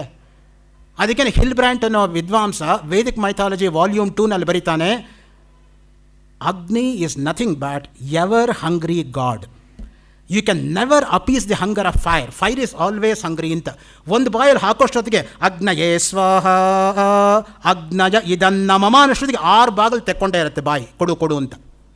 ಎಲ್ಲಿ ಹಾಕೋದು, ಎಲ್ಲಿ ತೃಪ್ತಿಪಡಿಸೋದಕ್ಕೆ ಸಾಧ್ಯ ಅಗ್ನಿಗೆ? ಅದಕ್ಕೆ ನೋಡಿ, ಋಗ್ವೇದದಲ್ಲಿ ಬರ್ತಕ್ಕಂತಹ 8 ಅಷ್ಟಕಗಳು, 10 ಮಂಡಲಗಳು, 1028 ಸೂಕ್ತಗಳು, 10,552 ಮಂತ್ರಗಳಲ್ಲಿ 3/2 ಭಾಗ ಮಂತ್ರಗಳು ಅಗ್ನಿಗೆ ಮೀಸಲು. ಪ್ರಾರಂಭ ಆಗೋದೇ ಅಗ್ನಿ ಸೂಕ್ತದಿಂದ ಋಗ್ವೇದ. ಅಗ್ನಿಮೀಳೆ ಪುರೋಹಿತಂ ಯಜ್ಞಸ್ಯ ದೇವಂ ಋತ್ವಿಜಂ ಹೋತಾರಂ ರತ್ನದಾತಮಂ ಅಗ್ನಿಪೂರ್ವೇ ಬಿರುಷಿಭಿರೀಢ್ಯೋ ನೂತನೈರುತ ಸ ದೇವಂ ಯೇಹ ವಕ್ಷತಿ ಅಗ್ನಿನಾರಯಮಶ್ನವತ್ಪೋಷಮೇವ ದಿವೇ ದಿವೇ ಯಶಸಂ ವೀರವತ್ತಮಂ ಅಗ್ನೇಯಂ ಯಜ್ಞಮಧ್ವರಂ ವಿಶ್ವತಃ ಪರಿಭೂರಸಿ ಸ ಯದ್ದೇವೇಷು ಗಚ್ಚತಿ ಅಗ್ನಿರ್ಹೋತಾ ಕವಿಕ್ರತುಃ ಸತ್ಯಶ್ಚಿತ್ರಶ್ರವಸ್ತಮಃ ದೇವೋ ದೇವೇ ವಿರಾಗಮತ್ ಯದಂಗದಾಶುಷೇ ತ್ವಮಗ್ನೇ ಭದ್ರಂ ಕರಿಷ್ಯಸಿ ತವೇತ್ತತ್ ಸತ್ಯಮಂಗಿರಃ ಉಪತ್ವಾಗ್ನೇ ದಿವೇ ದಿವೇ ದೋಷಾವಸ್ತರ್ಧಿಯ ವಯಂ ನಮೋ ಭರಂತಯೇಮಸಿ ರಾಜಂತಮಧ್ವರಾಣಾಂ ಗೋಪಾಮೃತಸ್ಯ ದೀದಿವಿಂ ವರ್ಧಮಾನಂ ಸ್ವೇದಮೇ ಸನಪ್ಪಿತೇವ ಸೂನವೇಗ್ನೇ ಸೂಪಾಯನೋ ಭವ ಸಚಸ್ವಾನ ಸ್ವಸ್ತಯೇ. ಮೊದಲನೇ ಸೂಕ್ತ. ಭಯ ಪಡಬೇಡಿ, ನಾನು 1028 ಸೂಕ್ತ ಏನು ಹೇಳಲ್ಲ. ಹೇಳಿದ್ರೆ ಆಚೆ ನಾಳಿದ್ದು ರಾತ್ರಿ ಆಗಿಬಿಡುತ್ತೆ. ಆಮೇಲೆ 52 ಗಂಟೆ ಒಂದು ಸಲ ಋಗ್ವೇದ ಪಠಣ ಮಾಡಿದರೆ. ಸೊ ಅದರಿಂದ ಹಸಿವು ಎಂಬತಕ್ಕಂಥದ್ದು ದೇಹಧರ್ಮ. ನಚಿಕೇತ ಯಮನ ಮನೆಗೆ ಹೋಗಿ, ಯಮಲೋಕಕ್ಕೆ ಹೋಗಿ 3 ಹಗಲು 3 ರಾತ್ರಿ, ಒಂದು ತೊಟ್ಟು ನೀರಿಲ್ಲ, ಒಂದು ಅಗಳು ಅನ್ನ ಇಲ್ಲದೆ ಕಾದ. ಅದಕ್ಕೆ ಪ್ರತಿಯಾಗಿ ಯಮ ಏನು ಹೇಳ್ದ? ತಿಸ್ರೋ ರಾತ್ರಿ ರ್ಯದವಾತ್ಸೀರ್ ಗೃಹೇ ಮೇ ಅನಶ್ನನ್ ಬ್ರಹ್ಮನ್ ಅತಿಥಿರ್ ನಮಸ್ಯ ತಸ್ಮಾನ್ ಪ್ರತಿ 3 ವರಾನ್ ವೃಣೀಶ್ವ. 3 ಹಗಲು 3 ರಾತ್ರಿ ಕಾದ್ಯೋ ಇಲ್ವೋ ನನ್ನ ಮನೆಗೆ ಬಂದು 3 ವರ ಕೇಳ್ಕೊ. ಮೊದಲೇ ವರದಿಂದ ಅವನು ಕೇಳ್ತಾನೆ, ನನ್ನ ತಂದೆಗೆ ನಾನು ಬರೋವಾಗ ಕೋಪ ಇತ್ತು, ನಾನು ಮತ್ತೆ ವಾಪಸ್ ಹೋಗೋವಾಗ ನಗುಮುಖದಿಂದ ಅವನು ನನ್ನನ್ನು ಸ್ವೀಕರಿಸೋ ಹಾಗೆ ಮಾಡು ಅಂತ. ಯಾಕೆಂದರೆ anger is half madness, try to control it otherwise it will control you ಅಂತ ಹೆರೋಡೋಟಸ್ ಒಂದು ಕಡೆ ಹೇಳ್ತಾನೆ. ಸೊ ಅದರಿಂದ ಅರೆ ಹುಚ್ಚ ತರಹ ಕೋಪ ಅಂತ, ಕೋಪ ಬಂದಾಗ ನಾವು ಏನು ಮಾತಾಡ್ತೀವಿ ಅಂತ ನಮಗೆ ಗೊತ್ತಾಗಲ್ಲ. ಆಮೇಲೆ ಪಶ್ಚಾತ್ತಾಪ ಪಟ್ಟೇನು ಪ್ರಯೋಜನ? ಕಬೀರ್ ಹೇಳೋ ಹಾಗೆ, ಆಚೆ ದಿನ ಪಾಚೆ ಗಯೇ ಜಬ್ ಚಿಡಿಯಾ ಚುಗ್ ಗಯಿ ಖೇತ್ ತಬ್ ಪಚಿತಾಯೇ ಕ್ಯಾ ಹೋತ ಹೈ. ಒಳ್ಳೆಯ ದಿನಗಳು ಬಂದು ಹೊರಟೋಯ್ತು. ಯಾವಾಗ ಹಕ್ಕಿಗಳು ಬಂದು ಕಾಳುಗಳನ್ನು ಆಯ್ದುಕೊಂಡು ಹೊಲದಿಂದ ಹೊರಟೋಯ್ತೋ ಆವಾಗ ಅಯ್ಯೋ ನಾನು ಬೇಲಿ ಹಾಕಲಿಲ್ಲ, ನಾನೊಬ್ಬ ವಾಚ್ಮನ್ ನೇಮಕ ಮಾಡಲಿಲ್ಲ, ನಾನೇ ದೊಣ್ಣೆ ಹಿಡ್ಕೊಂಡು ನಿಂತ್ಕೊಳ್ಳಿಲ್ಲ, ಈಗ ಪಶ್ಚಾತ್ತಾಪ ಪಟ್ಟೇನು ಪ್ರಯೋಜನ?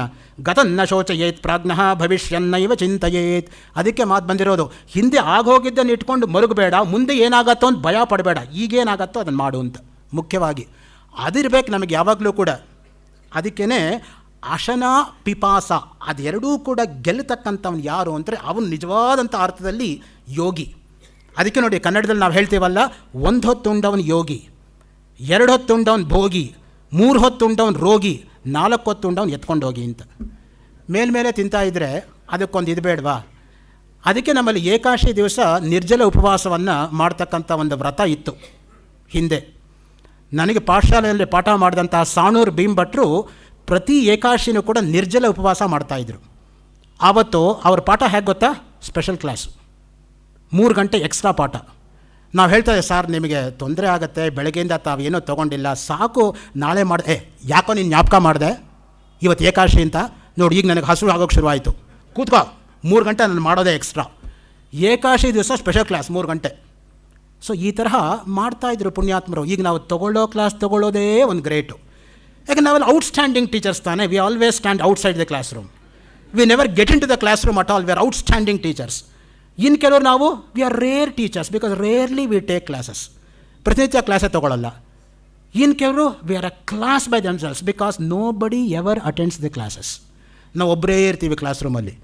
ಹೀಗಿರುವಾಗ ಯಾವ ಮಟ್ಟಕ್ಕೆ ಬಂತು ನೋಡಿ.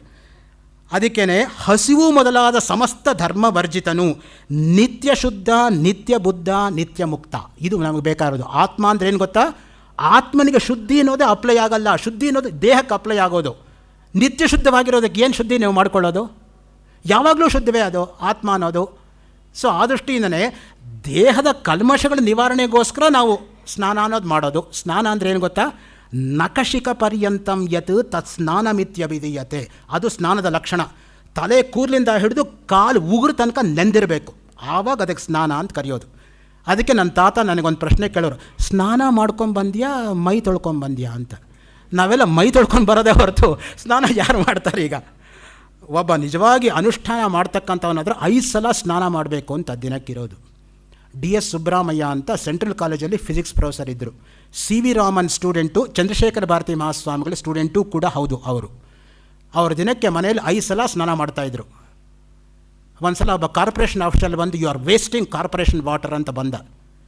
ಅವರು ಸುಮ್ಮನೆ ಅವನ್ನ ಹಿಡ್ಕೊಂಡೋಗಿ ಬಾವಿ ಮುಂದೆ ನಿಲ್ಲಿಸ್ಬಿಟ್ಟು, look here, this is my well, this is my rope, this is my bucket. However much I want I will pour it on my head. If you say one more word you will be in the well ಅಂತ ಹೇಳಿದರು. So ಆ ದೃಷ್ಟಿಯಿಂದ ನನ್ನ ಬಾವಿ, ನನ್ನ ಹಗ್ಗ, ನನ್ನ bucket, ಎಷ್ಟು ಸಲ ಬೇಕಾದ ತಲೆ ಮೇಲೆ ಸುರ್ಕೋತೀನಿ, ನೀನು ಯಾರ ಕೇಳೋದಕ್ಕೆ? ನೀನು ಕಾರ್ಪೊರೇಷನ್ ವಾಟರ್ ಎಲ್ಲ ನಾನು ಯೂಸ್ ಮಾಡ್ತಾ ಇರೋದು. ಇನ್ನೊಂದು ಪದ ನೀನು ಜಾಸ್ತಿ ಮಾತಾಡಿದ್ರೆ ನೀನು ವೆಲ್ಲಲ್ಲಿ ಇರ್ತೀಯ ಅಂತ ಹೇಳಿದರು. ಸೊ ಅದರಿಂದ ನಿತ್ಯ ಶುದ್ಧವಾಗಿರ್ತಕ್ಕಂಥದ್ದು ಆತ್ಮವಸ್ತು.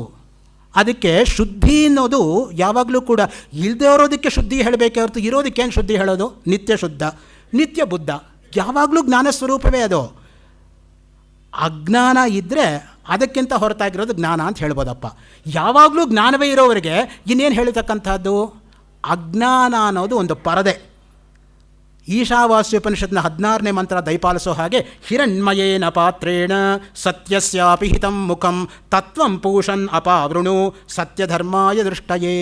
ಈ ಅಜ್ಞಾನ ಎಂಬತಕ್ಕಂಥ ಪರದೆಯನ್ನು ಪಕ್ಕಕ್ಕೆ ಸರಿಸ್ಬೇಕು, ಅಷ್ಟೇ ನಾವು ಮಾಡಬೇಕಾಗಿರೋದು. ಜ್ಞಾನ ಅನ್ನೋದು ಇದ್ದೇ ಇದೆ ಅಲ್ಲಿ, ನಾವು ಬರಮಾಡ್ಕೊಳ್ತಕ್ಕಂಥದ್ದು ಅಲ್ವೇ ಅಲ್ಲ, ಯಾವಾಗಲೂ ಇರೋದದು ಜ್ಞಾನ ಅನ್ನೋದು. ಅದರ ಮೇಲೆ ವ್ಯಾಖ್ಯಾನ ಮಾಡ್ತಾ ಸ್ವಾಮಿ ರಂಗನಾಥಾನಂದ ಮೆಸೇಜ್ ಅದು ಉಪನಿಷತ್ಸಲ್ಲಿ ಒಂದು ಮಾತು ಬರೀತಾರೆ. Until and unless the devil in us dies, the divine in us will not shine forth. Devil is ಅಜ್ಞಾನ, divine is ಜ್ಞಾನ.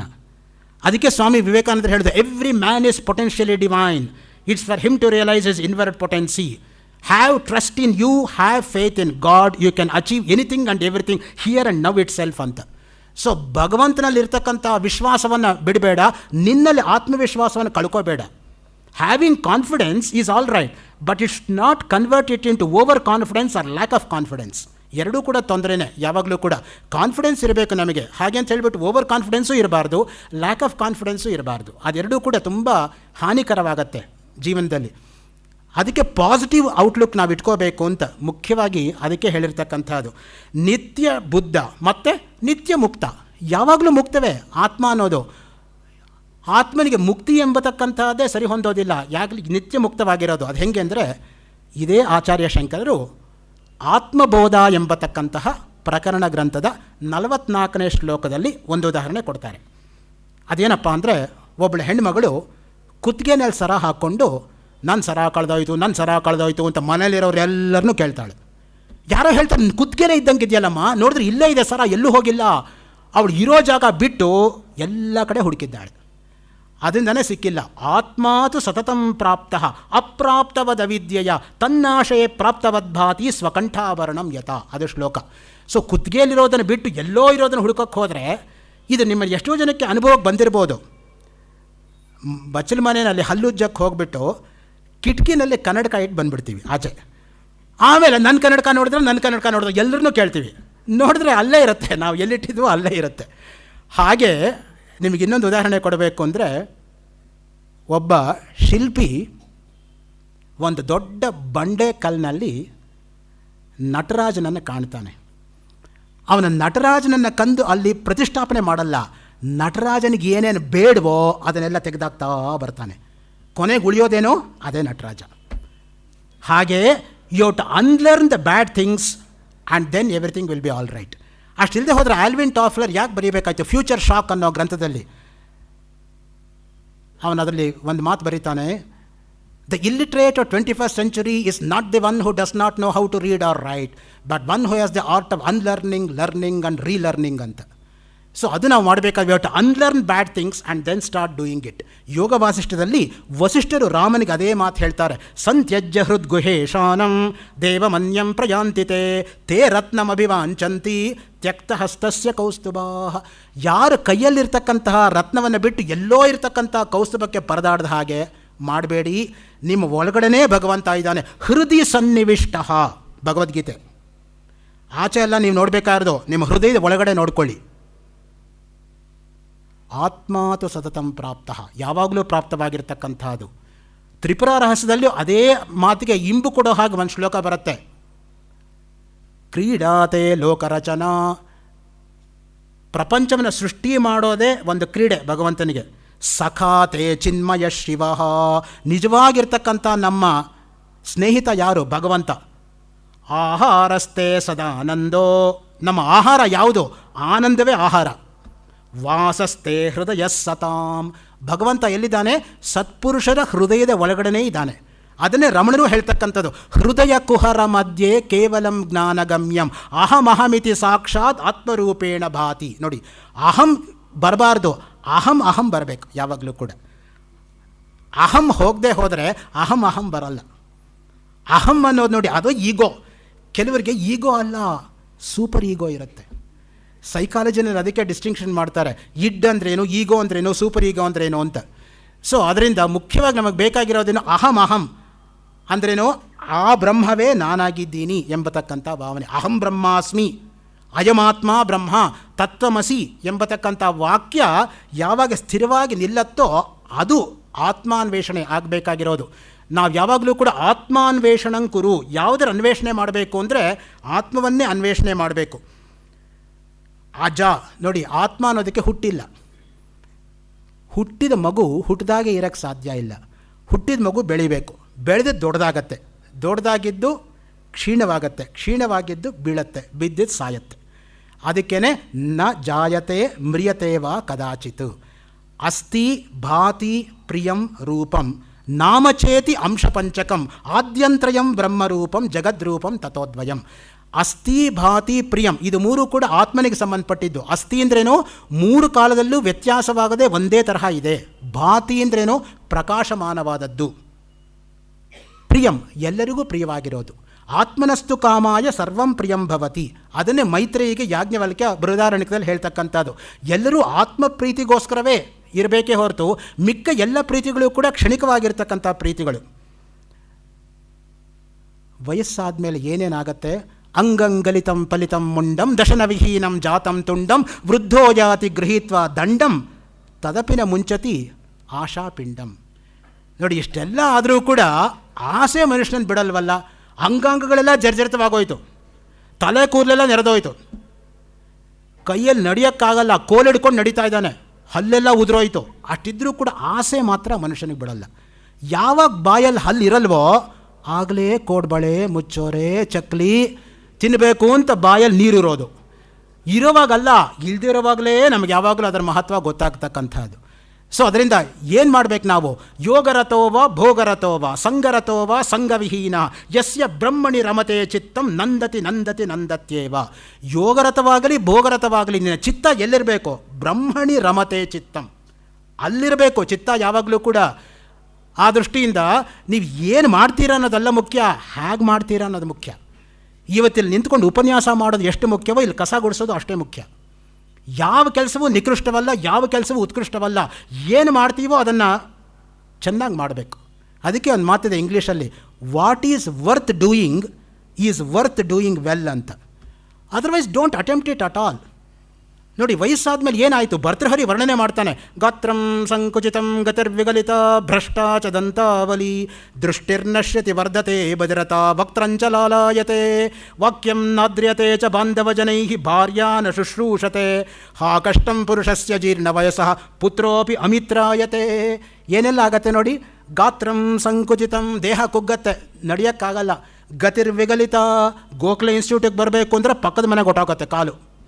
ನಮ್ಮ ದೇಹದಲ್ಲಿ ಕಾಲಿರಲ್ಲ, ಕಾಲದಿಂದಲೇ ನಾವಿರ್ತೀವಿ. ದುಷ್ಟಾಶ್ವ ಇವ ಸಾರತೆ ಕಠೋಪನಿಷತ್ತಲ್ಲಿ ಹೇಳೋ ಹಾಗೆ ಬೆಂಗಳೂರಲ್ಲಿರ್ತಕ್ಕಂಥ ಆಟೋವಾಲಾಸ್ ತರಹ.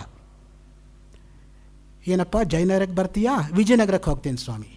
ನೀವು ಹೋಗೋ ಕಡೆ ಅವನು ಬರಲ್ಲ, ಅವನು ಹೋಗೋ ಕಡೆ ನೀವು ಹೋಗಬೇಕು. ದುಷ್ಟಾಶ್ವಾಯುವ ಸಾರಥೇ, ನೀವು ಹೋಗೋ ಕಡೆ ಬಂದುಬಿಟ್ರೆ ಸದಾಶ್ವಾಯುವ ಸಾರಥೇ, ಅಷ್ಟೇ ಆಗಿರ್ತಕ್ಕಂಥದ್ದು. ಭ್ರಷ್ಟಾಚ ದಂತಾವಲಿ, ಹಲ್ಲುದುರೋಗತ್ತೆ. ದೃಷ್ಟಿರ್ನಶ್ಯತಿ, ಕಣ್ಣು ಕಾಣಲ್ಲ. ವರ್ಧತೆ ಭದ್ರತಾ, ಕಿವುಡ್ತನ ಹೆಚ್ಚಾಗತ್ತೆ. ವಕ್ತರಂಚ ಲಾಲಾಯತೆ, ಬಾಯಲ್ಲಿ ಜೊಲ್ಲು ಸುರಿಯೋಕ್ಕೆ ಶುರುವಾಗುತ್ತೆ. ನೋಡಿ, ವಯಸ್ಸಾದಮೇಲೆ ಹಲ್ಲು ಬಿದ್ದೋಗಿ ಜೊಲ್ಲು ಸುರಿದ್ರೆ ಮಕ್ಕಳಿಗೆ ಹಲ್ಲು ಬರದೇ ಜೊಲ್ಲು ಸುರಿಯುತ್ತೆ. ಜೊಲ್ಲು ಸುರಿಯೋದು ಕಾಮನ್ ಫ್ಯಾಕ್ಟರ್ ಇಬ್ಬರಿಗೂ ಕೂಡ. ಅದರಿಂದ ಮಧ್ಯ ವಯಸ್ಸಿನಲ್ಲಿರ್ತಕ್ಕಂಥ ಯುವಕರು ಯುವತಿಯರು ವಯಸ್ಸಾಗಿರೋ ತಂದೆ ತಾಯಿನ ಹೇಗೆ ನೋಡ್ಕೋಬೇಕು ಅಂದರೆ ಚಿಕ್ಕ ಮಕ್ಕಳನ್ನ ನೋಡ್ಕೊಳ್ಳೋ ಹಾಗೆ ನೋಡ್ಕೋಬೇಕು. ನಾಳೆ ಇವ್ರ ಗತಿನೂ ಅದೇ. ಇವರೇನು ಶಾಶ್ವತವಾಗಿ ಯುವಕರಾಗಿರೋಕ್ಕೆ ಸಾಧ್ಯ ಇಲ್ಲ, ಯುವತಿಯಾಗಿರೋಕ್ಕೂ ಸಾಧ್ಯ ಇಲ್ಲ. ವಯಸ್ಸು ಅನ್ನೋದು ಯಾರನ್ನೂ ಬಿಡೋದಿಲ್ಲ ಯಾವಾಗಲೂ ಕೂಡ. ಕಾಲ ಕ್ರೀಡತಿ ಗಚ್ಚತ್ಯಾಯು ತದಪಿನ ಮುಂಚತಿ ಆಶಾವಾಯು. ಕಾಲ ಅನ್ನೋದು ಓಡ್ತಾ ಇರತ್ತೆ ಯಾವಾಗಲೂ ಕೂಡ. ಅದಕ್ಕೆ ಹೇಳೋದು ನೋಡಿ, ಕಾಲ ಯಾರಿಗೂ ಕಾಳೋದಿಲ್ಲ. ಕಾಲೋ ನ ಯಾತೋ ವಯಮೇವ ಯಾತಾಹ ತೃಷ್ಣಾ ನ ಜೀರ್ಣ ವಯಮೇವ ಜೀರ್ಣ. ಅಂದ್ಕೊಳ್ಳೋಷ್ಟೊತ್ತಿಗೆ ಕಾಲ ಓಡೋಗ್ಬಿಟ್ಟಿರುತ್ತೆ. ನಾವು ಬಸ್ಸಲ್ಲಿ ಅಥವಾ ಕಾರಲ್ಲಿ ಹೋಗ್ತಾ ಇರೋವಾಗ ಮರಗಳು ಓಡ್ತಾ ಇರೋ ಹಾಗೆ ನಮಗೆ ಕಾಣುತ್ತೆ. ಮರಗಳೆಲ್ಲ ಓಡ್ತಾ ಇರೋದು ಮರಗಳು ಇರೋ ಕಡೆನೇ ಇದೆ, ನಾವು ಓಡ್ತಾ ಇದ್ದೀವಿ. ಆದ್ದರಿಂದ ನಮ್ಮತನವನ್ನು ಅದರ ಮೇಲೆ ಆರೋಪಣೆ ಮಾಡ್ತೀವಿ ನೋಡಿ. ಆ ದೃಷ್ಟಿಯಿಂದ ವಯಸ್ಸಾದ ಮೇಲೆ ಭಾರ್ಯಾನ ಶುಶ್ರೂಷತೆ, ಹೆಂಡ್ತಿಗೂ ಸ್ವಲ್ಪ ಅಸಡ್ಡೆ ಭಾವನೆ ಬರಬಹುದು. ಪಾಪ ಎಲ್ಲರೂ ಹಂಗಿರ್ತಾರೆ ಅಂತಲ್ಲ, ಕೆಲವರಿಗೆ. ಆಮೇಲೆ ಪುತ್ರೋಪಿ ಅಮಿತ್ರಾಯತೆ, ಮಕ್ಕಳು ಶತ್ರುವಾಗಿ ಪರಿಣಾಮ ಆಗ್ತಾರೆ. ನೀವು ಆ ಟಿ ವಿ ಆ್ಯಡ್ ಒಂದು ನೋಡಿರ್ಬೋದು. ಆ ಸಾಯ್ತಕ್ಕಂಥ ಮುದುಕನ ಜೊತೆ ಎಲ್ಲ ಮಕ್ಕಳು ಸೇರಿಕೊಂಡು ಚೆಕ್ಕಿಗೆ ಸೊನ್ನೆಗಳು ಹಾಕಿಸ್ಕೊಂಡು ಕೊನೆಗೆ ಆ ನೀರು ಬಂದು ಬಿದ್ದು ಒಂದು ಅಳಿಸೋಗುತ್ತೆ. ಬರೀ ಸೊನ್ನೆಗಳ ಗ್ಯಾರಂಟಿ. ಅದಕ್ಕೆ ಸೊನ್ನೆ ಅನ್ನೋದು ನೋಡಿ, ನಾವು ಯಾವತ್ತೂ ಕೂಡ ಅದಕ್ಕೆ ಬೆಲೆ ಕೊಡಬೇಕು. ಭಾರತೀಯರು ವಿಜ್ಞಾನಕ್ಕೆ ಕೊಟ್ಟಿರ್ತಕ್ಕಂಥ ಕೊಡುಗೆ ಏನು ಅಂದರೆ ಸೊನ್ನೆ. ನಾವೇ ಸೊನ್ನೆ ತೆಗೆದುಕೊಳ್ಳದೆ ಹೋದರೆ ಯಾರು ತಗೋತಾರೆ? ಅದಕ್ಕೆ ನಮ್ಮ ಮಕ್ಕಳು ಯಾರಾದರೂ ಸೊನ್ನೆ ತೊಗೊಂಡ್ರೆ ಹೆಮ್ಮೆ ಪಡಬೇಕು, ಬೈಬಾರ್ದು ಅವರನ್ನು. Because they have inherited our tradition. You see, ಪೂರ್ಣ ಅದು, ಸಂಪೂರ್ಣ ಅದು. ಪೂರ್ಣಮದ ಪೂರ್ಣಮಿದಂ ಪೂರ್ಣಾತ್ ಪೂರ್ಣಮುದಚ್ಯತೆ ಪೂರ್ಣಸ್ಯ ಪೂರ್ಣಮಾದಾಯ ಪೂರ್ಣಮೇವ ಅವಶಿಷ್ಯತೆ. ನಮಗೆ ಗೊತ್ತಿರೋದು ಒಬ್ಬಟ್ಟು ಪೂರ್ಣ ಅಷ್ಟೆ. ಈ ಪೂರ್ಣ ಯಾರಿಗೆ ಗೊತ್ತು? ಸೊ ಅದರಿಂದ ಜೊತೆಯಲ್ಲಿರ್ತಕ್ಕಂಥವ್ರಿಗೂ ಕೂಡ ಒಂಥರ ಅಸಡ್ಡೆ ಭಾವನೆ ಬರುತ್ತೆ. ಆಮೇಲೆ ನಮ್ಮದೇ ಅಂದ್ಕೊಂಡಿರ್ತಕ್ಕಂಥ ಕಿತ್ತಂಡ್ಕಿನ್ ಇರ್ತಾರಲ್ಲ, ಅವರೂ ಕಿತ್ಕೊಂಡು ತಿನ್ನೋಕ್ಕೆ ಶುರು ಮಾಡ್ತಾರೆ. ಸೊ ಅದರಿಂದ ಅವರನ್ನೂ ಕೂಡ ನಂಬೋದಕ್ಕಾಗೋದಿಲ್ಲ. ಆದರೆ ಇದೆಲ್ಲಕ್ಕೂ ವಿರುದ್ಧವಾಗಿರ್ತಕ್ಕಂಥದ್ದು ಯಾವುದು? ಆತ್ಮವಸ್ತು. ಅದಕ್ಕೆ ಹುಟ್ಟಿಲ್ಲ, ಮುಪ್ಪಿಲ್ಲ, ಅಮೃತ. ನೋಡಿ, ದೇಹಕ್ಕೆ ಮೃತಿ ಇದೆ, ಆತ್ಮಕ್ಕೆ ಮೃತಿ ಇಲ್ಲ. ಅದಕ್ಕೆ ಅದು ಅಮೃತ ಸ್ವರೂಪ. ಅಭಯ, ದೇಹಕ್ಕೆ ಭಯ ಆಗತ್ತೆ, ಆತ್ಮನಿಗೆ ಯಾವ ಭಯವೂ ಇಲ್ಲ. ಅಭಯಂ ವೈಜನಕ ಪ್ರಾಪ್ತೋಸಿ ಅಭಯಂ ಪ್ರತಿಷ್ಠಾಂ ವಿಂದತೆ. ಸ್ಪಷ್ಟವಾಗಿ ಶ್ರುತಿ ಹೇಳ್ತಾ ಇದೆ. ನಾವು ಯಾರಿಗೋಸ್ಕರ ಯಾಕೆ ಭಯ ಪಡಬೇಕು? ನಾವು ಭಯ ಪಡಬೇಕಾಗಿರೋದು ನಮ್ಮ ಆತ್ಮಸಾಕ್ಷಿಗೆ ಒಂದೇ. ನಾನು ನೆಟ್ಗಿರೋವಾಗ ಯಾರು ಏನು ಬೇಕಾದ್ರೂ ಅಂದ್ಕೊಂಡು ಹೋಗಲಿ, ಖಂಡಿತವಾದಿ ಲೋಕವಿರೋಧಿ. ಅದು ಕಟ್ಟಿಟ್ಟಿದ್ದೆ ಯಾವಾಗಲೂ ಕೂಡ. ಯಾಕೆಂದರೆ ಮುಖ್ಯವಾಗಿ ನಾನು ಕೊನೇ ಸಲ ರಂಗಪ್ರಿಯ ಸ್ವಾಮಿಗಳನ್ನು ನೋಡಿದಾಗ ಅವರು ಒಂದು ಮಾತು ಹೇಳಿದರು ನನಗೆ. ನೋಡಪ್ಪ, ಯಾರನ್ನಾದರೂ ಕರೆದುಬಿಟ್ಟು ಸಭೆಗೆ ಮುಖ್ಯ ಅತಿಥಿಗಳಾಗಿ ಬಂದು ಅಂತ ಹೇಳಬೇಡಪ್ಪ. ಹೇಳ್ದೆ ಕೇಳದೆ ಆಲ್ ಆಫ್ ಎ ಸಡನ್ ಬರೋನು ಅತಿಥಿನಪ್ಪ. ಕೇಳಿಸ್ಕೊಂಡು ಬರೋನು ಅಭ್ಯಾಗತನಪ್ಪ. ಆದ್ದರಿಂದ ನೀನಾದರೂ ಮುಂದೆ ಈ ಮಾತನ್ನು ಹೇಳಪ್ಪ ಅಂತ ನನಗೆ ಹೇಳಿದರು. ಕೊನೆಗೆ ನಾನು ಹೇಳ್ತಾ ಇದ್ದೀನಿ. ಸೊ ಅದರಿಂದ ಯಾರನ್ನಾದ್ರೂ ಮುಖ್ಯ ಅತಿಥಿಗಳು ಅಂತ ನಾವು ಇಂಟ್ರೊಡ್ಯೂಸ್ ಮಾಡುವಾಗ ಸ್ವಲ್ಪ ಯೋಚನೆ ಮಾಡಬೇಕಾಗತ್ತೆ. ತಿಥಿ ವಾರ ನಕ್ಷತ್ರ ಇಲ್ಲದೆ ಆಲ್ ಆಫ್ ಎ ಸಡನ್ ಬರೋನು ಅತಿಥಿ. ದೂರ್ವಾಸ ಮನೆಗೆ ಬಂದ ಹಾಗೆ, ಶಕುಂತಲೆ ಮನೆಗೆ ಬಂದ ಹಾಗೆ. ಯಾರಾದರೂ ಅಪಾಯಿಂಟ್ಮೆಂಟ್ ತೊಗೊಂಡು ಬರ್ತೀವಿ ಅಂತ ಹೇಳಿಸ್ಕೊಂಡು ಪೇಪರಲ್ಲಿ ಹಾಕಿಸ್ಕೊಂಡು ಲೇಟಾಗಿ ಬರೋನು ಅಭ್ಯಾಗತ. ಅವನು ಅತಿಥಿ ಆಗೋಕ್ಕೆ ಸಾಧ್ಯ ಇಲ್ಲ. ಸೊ ಅದರಿಂದ ಅತಿಥಿಗೂ ಅಭ್ಯಾಗತನಿಗೂ ನಾವು ಯಾವತ್ತೂ ಕೂಡ ಮಿಸ್ಟೇಕ್ ಮಾಡ್ಕೋತಾ ಹಾಗೆ ಹೋಗ್ತಾ ಇರುತ್ತೆ. ನೋಡಿ, ಪ್ರಪಂಚದಲ್ಲಿ ಯಾವಾಗಲೂ ಕೂಡ ಒಂಥರಹ ಚಾಲ್ತಿ ಬಂದ್ಬಿಡುತ್ತೆ. ಒಬ್ಬರು ಅದನ್ನು ಕರೆಕ್ಟ್ ಮಾಡೋಕ್ಕೆ ಹೋದರೆ ಅವ್ರದ್ದೇ ತಪ್ಪಿರೋ ಹಾಗೆ ಲೋಕ ನೋಡುತ್ತೆ. ಅಂದ್ಕೊಳ್ಳಿ, ಸಂತೋಷ. ಅದಕ್ಕೇನು ನಾವು ಮಾಡಬೇಕಾಗಿಲ್ಲ. ನಾನು ನೆಟ್ಗಿರೋವಾಗ ಯಾರೇನು ಬೇಕೋ ಅಂದ್ಕೊಂಡು ಹೋಗಲಿ ಅಷ್ಟೇ. ಹೇಳೋದನ್ನು ಬಿಡಬಾರ್ದು ನಾವು ಯಾವತ್ತೂ ಕೂಡ. ಅಮೃತ, ಅಭಯ. ಎರಡನೇ ವಸ್ತು ಇದೆ ಅಂದರೆ ಭಯ ಗ್ಯಾರಂಟಿ. ದ್ವಿತೀಯಾದ್ವೈ ಭಯಂ ಭವತಿ. ಅವನು ನನಗೆ ಎಲ್ಲಿ ಹೊಡಿತಾನೋ ಏನೋ, ಅವನೇನು ಮಾಡ್ತಾನೋ ಏನೋ. ಹೊಡೆಯೋರು ಯಾರು, ಹೊಡೆಸ್ಕೊಳ್ಳೋರು ಯಾರು? ಇರೋದೇ ಒಂದು ಚೈತನ್ಯ. ಸೊ ಅದರಿಂದ ಯತ್ರ ಸರ್ವಂ ಆತ್ಮೈವಾಭೂತ್, ಇರೋದೆಲ್ಲವೂ ಆತ್ಮವಸ್ತುವೇ ಆಗಿರುವಾಗ ತತ್ ಕೇನಕಂ ಪಶ್ಯೇತ್ ಕೇನಕಂ ಮನ್ವೀತಾಹ ಕೇನಕಂ ಚಿನ್ವೀತಾಹ. ನೋಡೋರು ಯಾರು, ನೋಡಿಸ್ಕೊಳ್ಳೋರು ಯಾರು, ಹೇಳೋರು ಯಾರು, ಹೇಳಿಸ್ಕೊಳ್ಳೋರು ಯಾರು? ಇರ್ತಕ್ಕಂಥದ್ದೇ ಒಂದು ವಸ್ತು. ಅದ್ವಯ ಆದವನೇ ಆತ್ಮವಸ್ತು. ಆ ದೃಷ್ಟಿಯಿಂದನೇ ಈ ಆತ್ಮವನ್ನು ನೀವು ತರ್ಕದಿಂದ ಅಳೆಯೋದಕ್ಕೆ ಹೋಗಬೇಡಿಪ್ಪ. ತರ್ಕಕ್ಕೆ ತನ್ನದೇ ಆಗಿರ್ತಕ್ಕಂಥ ಸೀಮಿತಿ ಇದೆ. ಅಷ್ಟಿಲ್ಲದೆ ಹೋಗಿದ್ರೆ ಶಿವಾನಂದ ಲಹರಿನಲ್ಲಿ ಯಾಕೆ ಆ ಶ್ಲೋಕವನ್ನು ಹೇಳಬೇಕಾಯಿತು ಭಗವತ್ಪಾದ ಶಂಕರರು? ಘಟೋವಾ ಮೃತ್ಪಿಂಡೋಪ್ಯನಿರ್ಪಚ ಧೂಮೋಗ್ನಿರಚಲ ಪಟೋವಾ ತಂತುರ್ವಾ ಪರಿಹರ್ತಿ ಕಿಂ ಘೋರ ಶಮನಂ ವೃಥಾ ಕಂಠಕ್ಷೋಭಂ ವಸಿತರಸ ತರ್ಕವಚಸ ಪದಾಂಬೋಜಂ ಶಂಭೋರ್ಭಜ ಪರಮಸೌಖ್ಯಂ ವ್ರಜಸುದೀಹಿ. ನಿನ್ನ ಕೊನೆ ಕಾಲಕ್ಕೆ ಘಟ ಪಟ ಕುಡ್ಯ ಕುಸಲ ಯಾವುದೂ ಹತ್ತಿರ ಬರಲ್ಲಪ್ಪ. ನಹಿ ನಹಿ ರಕ್ಷತಿ ಡುಕ್ರಿಂಕರಣೆ ಭಜಗೋವಿಂದಂ ಭಜಗೋವಿಂದಂ ಗೋವಿಂದಂ ಭಜ ಮೂಢಮತೆ ಸಂಪ್ರಾಪ್ತೆ ಸನ್ನಿಹಿತೆ ಕಾಲೇ ನಹಿ ನಹಿ ರಕ್ಷತಿ ಡುಕ್ರಿಂಕರಣೆ. ನಿನ್ನ ತರ್ಕ, ನಿನ್ನ ವ್ಯಾಕರಣ, ನಿನ್ನ ಛಂದಸ್ಸು, ನಿನ್ನ ನಿರುಕ್ತ ಯಾವುದು ಬರಲ್ಲ ಕೊನೆ ಕಾಲಕ್ಕೆ. ಭಗವಂತನ ಭಕ್ತಿ ಒಂದೇ ನಿನಗೆ ನಿಲ್ತಕ್ಕಂಥದ್ದು. ಭಕ್ತಿ ಕಿನ್ನ ಕರೋತ್ಯಹೋ ಭಗವತೋ ಭಕ್ತಾವತಂ ಸಾಯತೆ. ಅದನ್ನೇ ಶಿವಾನಂದ ಲಹರಿನವರು ಹೇಳಿರ್ತಕ್ಕಂಥದ್ದು. ಭಕ್ತಿ ಏನು ತಾನೇ ಮಾಡಲಾರದು. ಸಾಲೋಕ್ಯ, ಸಾಮೀಪ್ಯ, ಸಾಯುಜ್ಯ, ಸಾರೂಪ್ಯ ಈ ರೀತಿಯಾಗಿ ಹೇಳ್ತಾ ಬಂದು ಅಂಕೋಲಂ ನಿಜ ಬೀಜ ಸಂತತಿ ಅಯಸ್ಕಾಂತೋಪಲಂ ಸೂಚಿಕ ಸಾಧ್ವಿ ನೈಜ ವಿಭಂ ಲತಾಕ್ಷಿತಿರುಹಂ ಸಿಂಧು ಸ್ಥಿರದ್ವಲ್ಲಭಂ. ಆ ಭಕ್ತಿಯಲ್ಲಿ ಎಂತಹ ಉನ್ನತ ಮಟ್ಟಕ್ಕೆ ಅವರು ಏರಿಸ್ತಾರೆ ನೋಡಿ. ಮೊಟ್ಟ ಮೊದಲನೇ ಹಂತದಲ್ಲಿ ಏನಾಗ್ತಾ ಇದೆ, ಒಂದು ಆಲದ ಮರ ಇದೆ, ಆಲದ ಬೀಜ ಇದೆ. ಬೀಜ ಬೇರೆ, ಮರ ಬೇರೆ, ಕಣ್ಣಿಗೆ ಪೃಥಕ್ಕಾಗಿ ಬೇರೆಯಾಗಿ ತೋರ್ತಾ ಇದೆ ಪ್ರಾರಂಭದ ಹಂತದಲ್ಲಿ. ಅಲ್ಲಿಂದ ನೀವು ಸ್ವಲ್ಪ ಮುಂದಕ್ಕೆ ಹೋಗಿ ಅಯಸ್ಕಾಂತೋಪಲಂ ಸೂಚಿಕ, ಮ್ಯಾಗ್ನೆಟ್ಟು ನೀಡಲಿದೆ. ಆ ಮ್ಯಾಗ್ನೆಟ್ ಪಕ್ಕಂತ ಆ ಸೂಜಿನ ಹಿಡ್ಕೊಂಡಾಗ ಸೂಜಿಯೊಂದಿಗೆ ಮ್ಯಾಗ್ನೆಟ್ ಒಂದಾಗ್ಬಿಡತ್ತೆ ನೋಡಿ. ಅದು ಹೈಯರ್ ಭಕ್ತಿ. ಇನ್ನೂ ಮುಂದಕ್ಕೆ ಹೋದರೆ ಸಾಧ್ವಿ ನೈಜ ವಿಭಂ, ಪತಿವ್ರತಾ ಶಿರೋಮಣಿಯಾಗಿರ್ತಕ್ಕಂಥವಳು ತನ್ನ ಗಂಡನನ್ನೇ ಸರ್ವಸ್ವ ಅಂತ ಹೆಂಗೆ ಭಾವಿಸ್ಕೊಂಡಿರ್ತಾಳೋ ಹಾಗೆ ಅವಿನಾಭಾವ ಸಂಬಂಧ. ಅದಕ್ಕೆ ಹೇಳ್ತಕ್ಕಂಥ ದಂಪತಿ ಅಂತ ನಾವು ಹೇಳಿದಾಗ ಪಾರ್ವತಿ ಪರಮೇಶ್ವರ ಇಬ್ಬರೂ ಇದ್ದಾರೆ. ದಂಪತಿ ಅಂದ್ರೇನೋ, ಯಾವ ಪತಿಗಳಿಗೆ ದಮ್ಮಿಲ್ವೋ ಅವ್ರ ದಂಪತಿಗಳು ಅಂತ. ಕೊರವಂಜಿ ಬರ್ತಾ ಇದ್ದಾಗ ಶಿವರಾಮ್ ಬರೆದಿದ್ರು ಒಂದು ಆರ್ಟಿಕಲ್ಲು, ಡಾಕ್ಟರ್ ಶಿವರಾಮ್, ರಾಮಿ ರಾಶಿ ಅಂತ ಬರೆಯೋರು ಅವರು. ಈಗ ಅಪರಂಜಿ ಅಂತ ಬರ್ತಾ ಇದೆ, ಅವ್ರ ಮಗ ಮಾಡ್ತಾ ಇದ್ದಾರೆ ಅದನ್ನು. ಇರಲಿ. ಸೊ ಯಾತಕ್ಕೆ ಹೇಳಕ್ಕೆ ಬಂದೆ ಅಂದರೆ, ಅಲ್ಲಿಂದನೂ ಮುಂದಕ್ಕೆ ಹೋದರೆ ಲತಾಕ್ಷಿತಿರುಹಂ, ಬಳ್ಳಿ ಮೂಲ ಮರದಿಂದ ಎರಡನೇ ಮರಕ್ಕೆ ಹಬ್ಕೊಂಡು ಹೋಗುವಾಗ ಮೊದಲನೇ ಮರವನ್ನು ಬಿಡದೆ ಹೇಗೆ ಎರಡನೇ ಮರಕ್ಕೆ ಹೋಗುತ್ತೋ ಹಾಗೆ ಕೊನೆ ಭಕ್ತಿ ಯಾವುದು ಗೊತ್ತಾ? ಸಿಂಧು ಸರಿದ್ವಲ್ಲಭಂ, ನದಿಗಳು ಹೋಗಿ ಸಮುದ್ರವನ್ನು ಸೇರಿ ನಾಮರೂಪಗಳನ್ನು ಕಳ್ಕೊಂಡು ನೀರು ಒಂದಾಗೋ ಹಾಗೆ. ಯಾವ್ದು ಗಂಗಾ, ಯಾವ್ದು ಯಮುನಾ, ಯಾವ್ದು ಗೋದಾವರಿ, ಯಾವ್ದು ಕಪಿಲ, ಯಾವ್ದು ಕಾವೇರಿ, ಸಮುದ್ರ ಸೇರೋ ತನಕ ಸೇರಿದ ಮೇಲೆ ನೀರು ಎಲ್ಲ ಒಂದೇ. ಯಥಾ ನದ್ಯ ಸಮುದ್ರೇ ಅಸ್ತಂ ಗಚ್ಚಂತಿ ನಾಮರೂಪೇ ವಿಹಾಯ ತಥಾ ವಿದ್ವಾನ್ ನಾಮರೂಪಾದ್ ವಿಮುಕ್ತಃ ಪರಾತ್ಪರಂ ಪುರುಷಮುಪೈತಿ ದಿವ್ಯಂ, ಮುಂಡಕೋಪನಿಷತ್ತು. ಆ ಮಟ್ಟದಲ್ಲಿ ಭಕ್ತಿ ಇರಬೇಕು ಅಂತ ಶಿವಾನಂದ ಲಹರಿನಲ್ಲಿ ಆಚಾರ್ಯ ಶಂಕರರು ಅನುಗ್ರಹಿಸ್ತಾರೆ ಅಂತ ಇಟ್ಕೊಂಡು ಮೊದಲನೇ ದಿವಸದ ಉಪನ್ಯಾಸ ಸಮಯ ಆಗಿರೋದರಿಂದ ಇಲ್ಲಿಗೆ ನಿಲ್ಲಿಸ್ಕೊಂಡು ನಾಳೆ ದಿವಸದ ಉಪನ್ಯಾಸದಲ್ಲಿ ಲಕ್ಷ್ಮೀ ನೃಸಿಂಹ ಕರಾವಲಂಬ ಸ್ತೋತ್ರದ ಕೆಲವು ತುಣುಕುಗಳನ್ನು ತಮ್ಮ ಮುಂದೆ ಹಂಚಿಕೊಳ್ತಕ್ಕಂಥ ಪ್ರಯತ್ನವನ್ನು ಪ್ರಾಮಾಣಿಕವಾಗಿ ಮಾಡ್ತೀನಿ ಅಂತ ಆಶ್ವಾಸನೆ ಕೊಟ್ಟುಕೊಂಡು ಮೊದಲನೇ ದಿನದ ಉಪನ್ಯಾಸವನ್ನು ಇಲ್ಲಿಗೆ ನಿಲ್ಲಿಸ್ಕೋತಾ ಇದ್ದೀನಿ. ಓಂ ಶಾಂತಿ ಶಾಂತಿ ಶಾಂತಿ. ಶ್ರೀ ಶಂಕರಾರ್ಪಣ ಮಸ್ತು.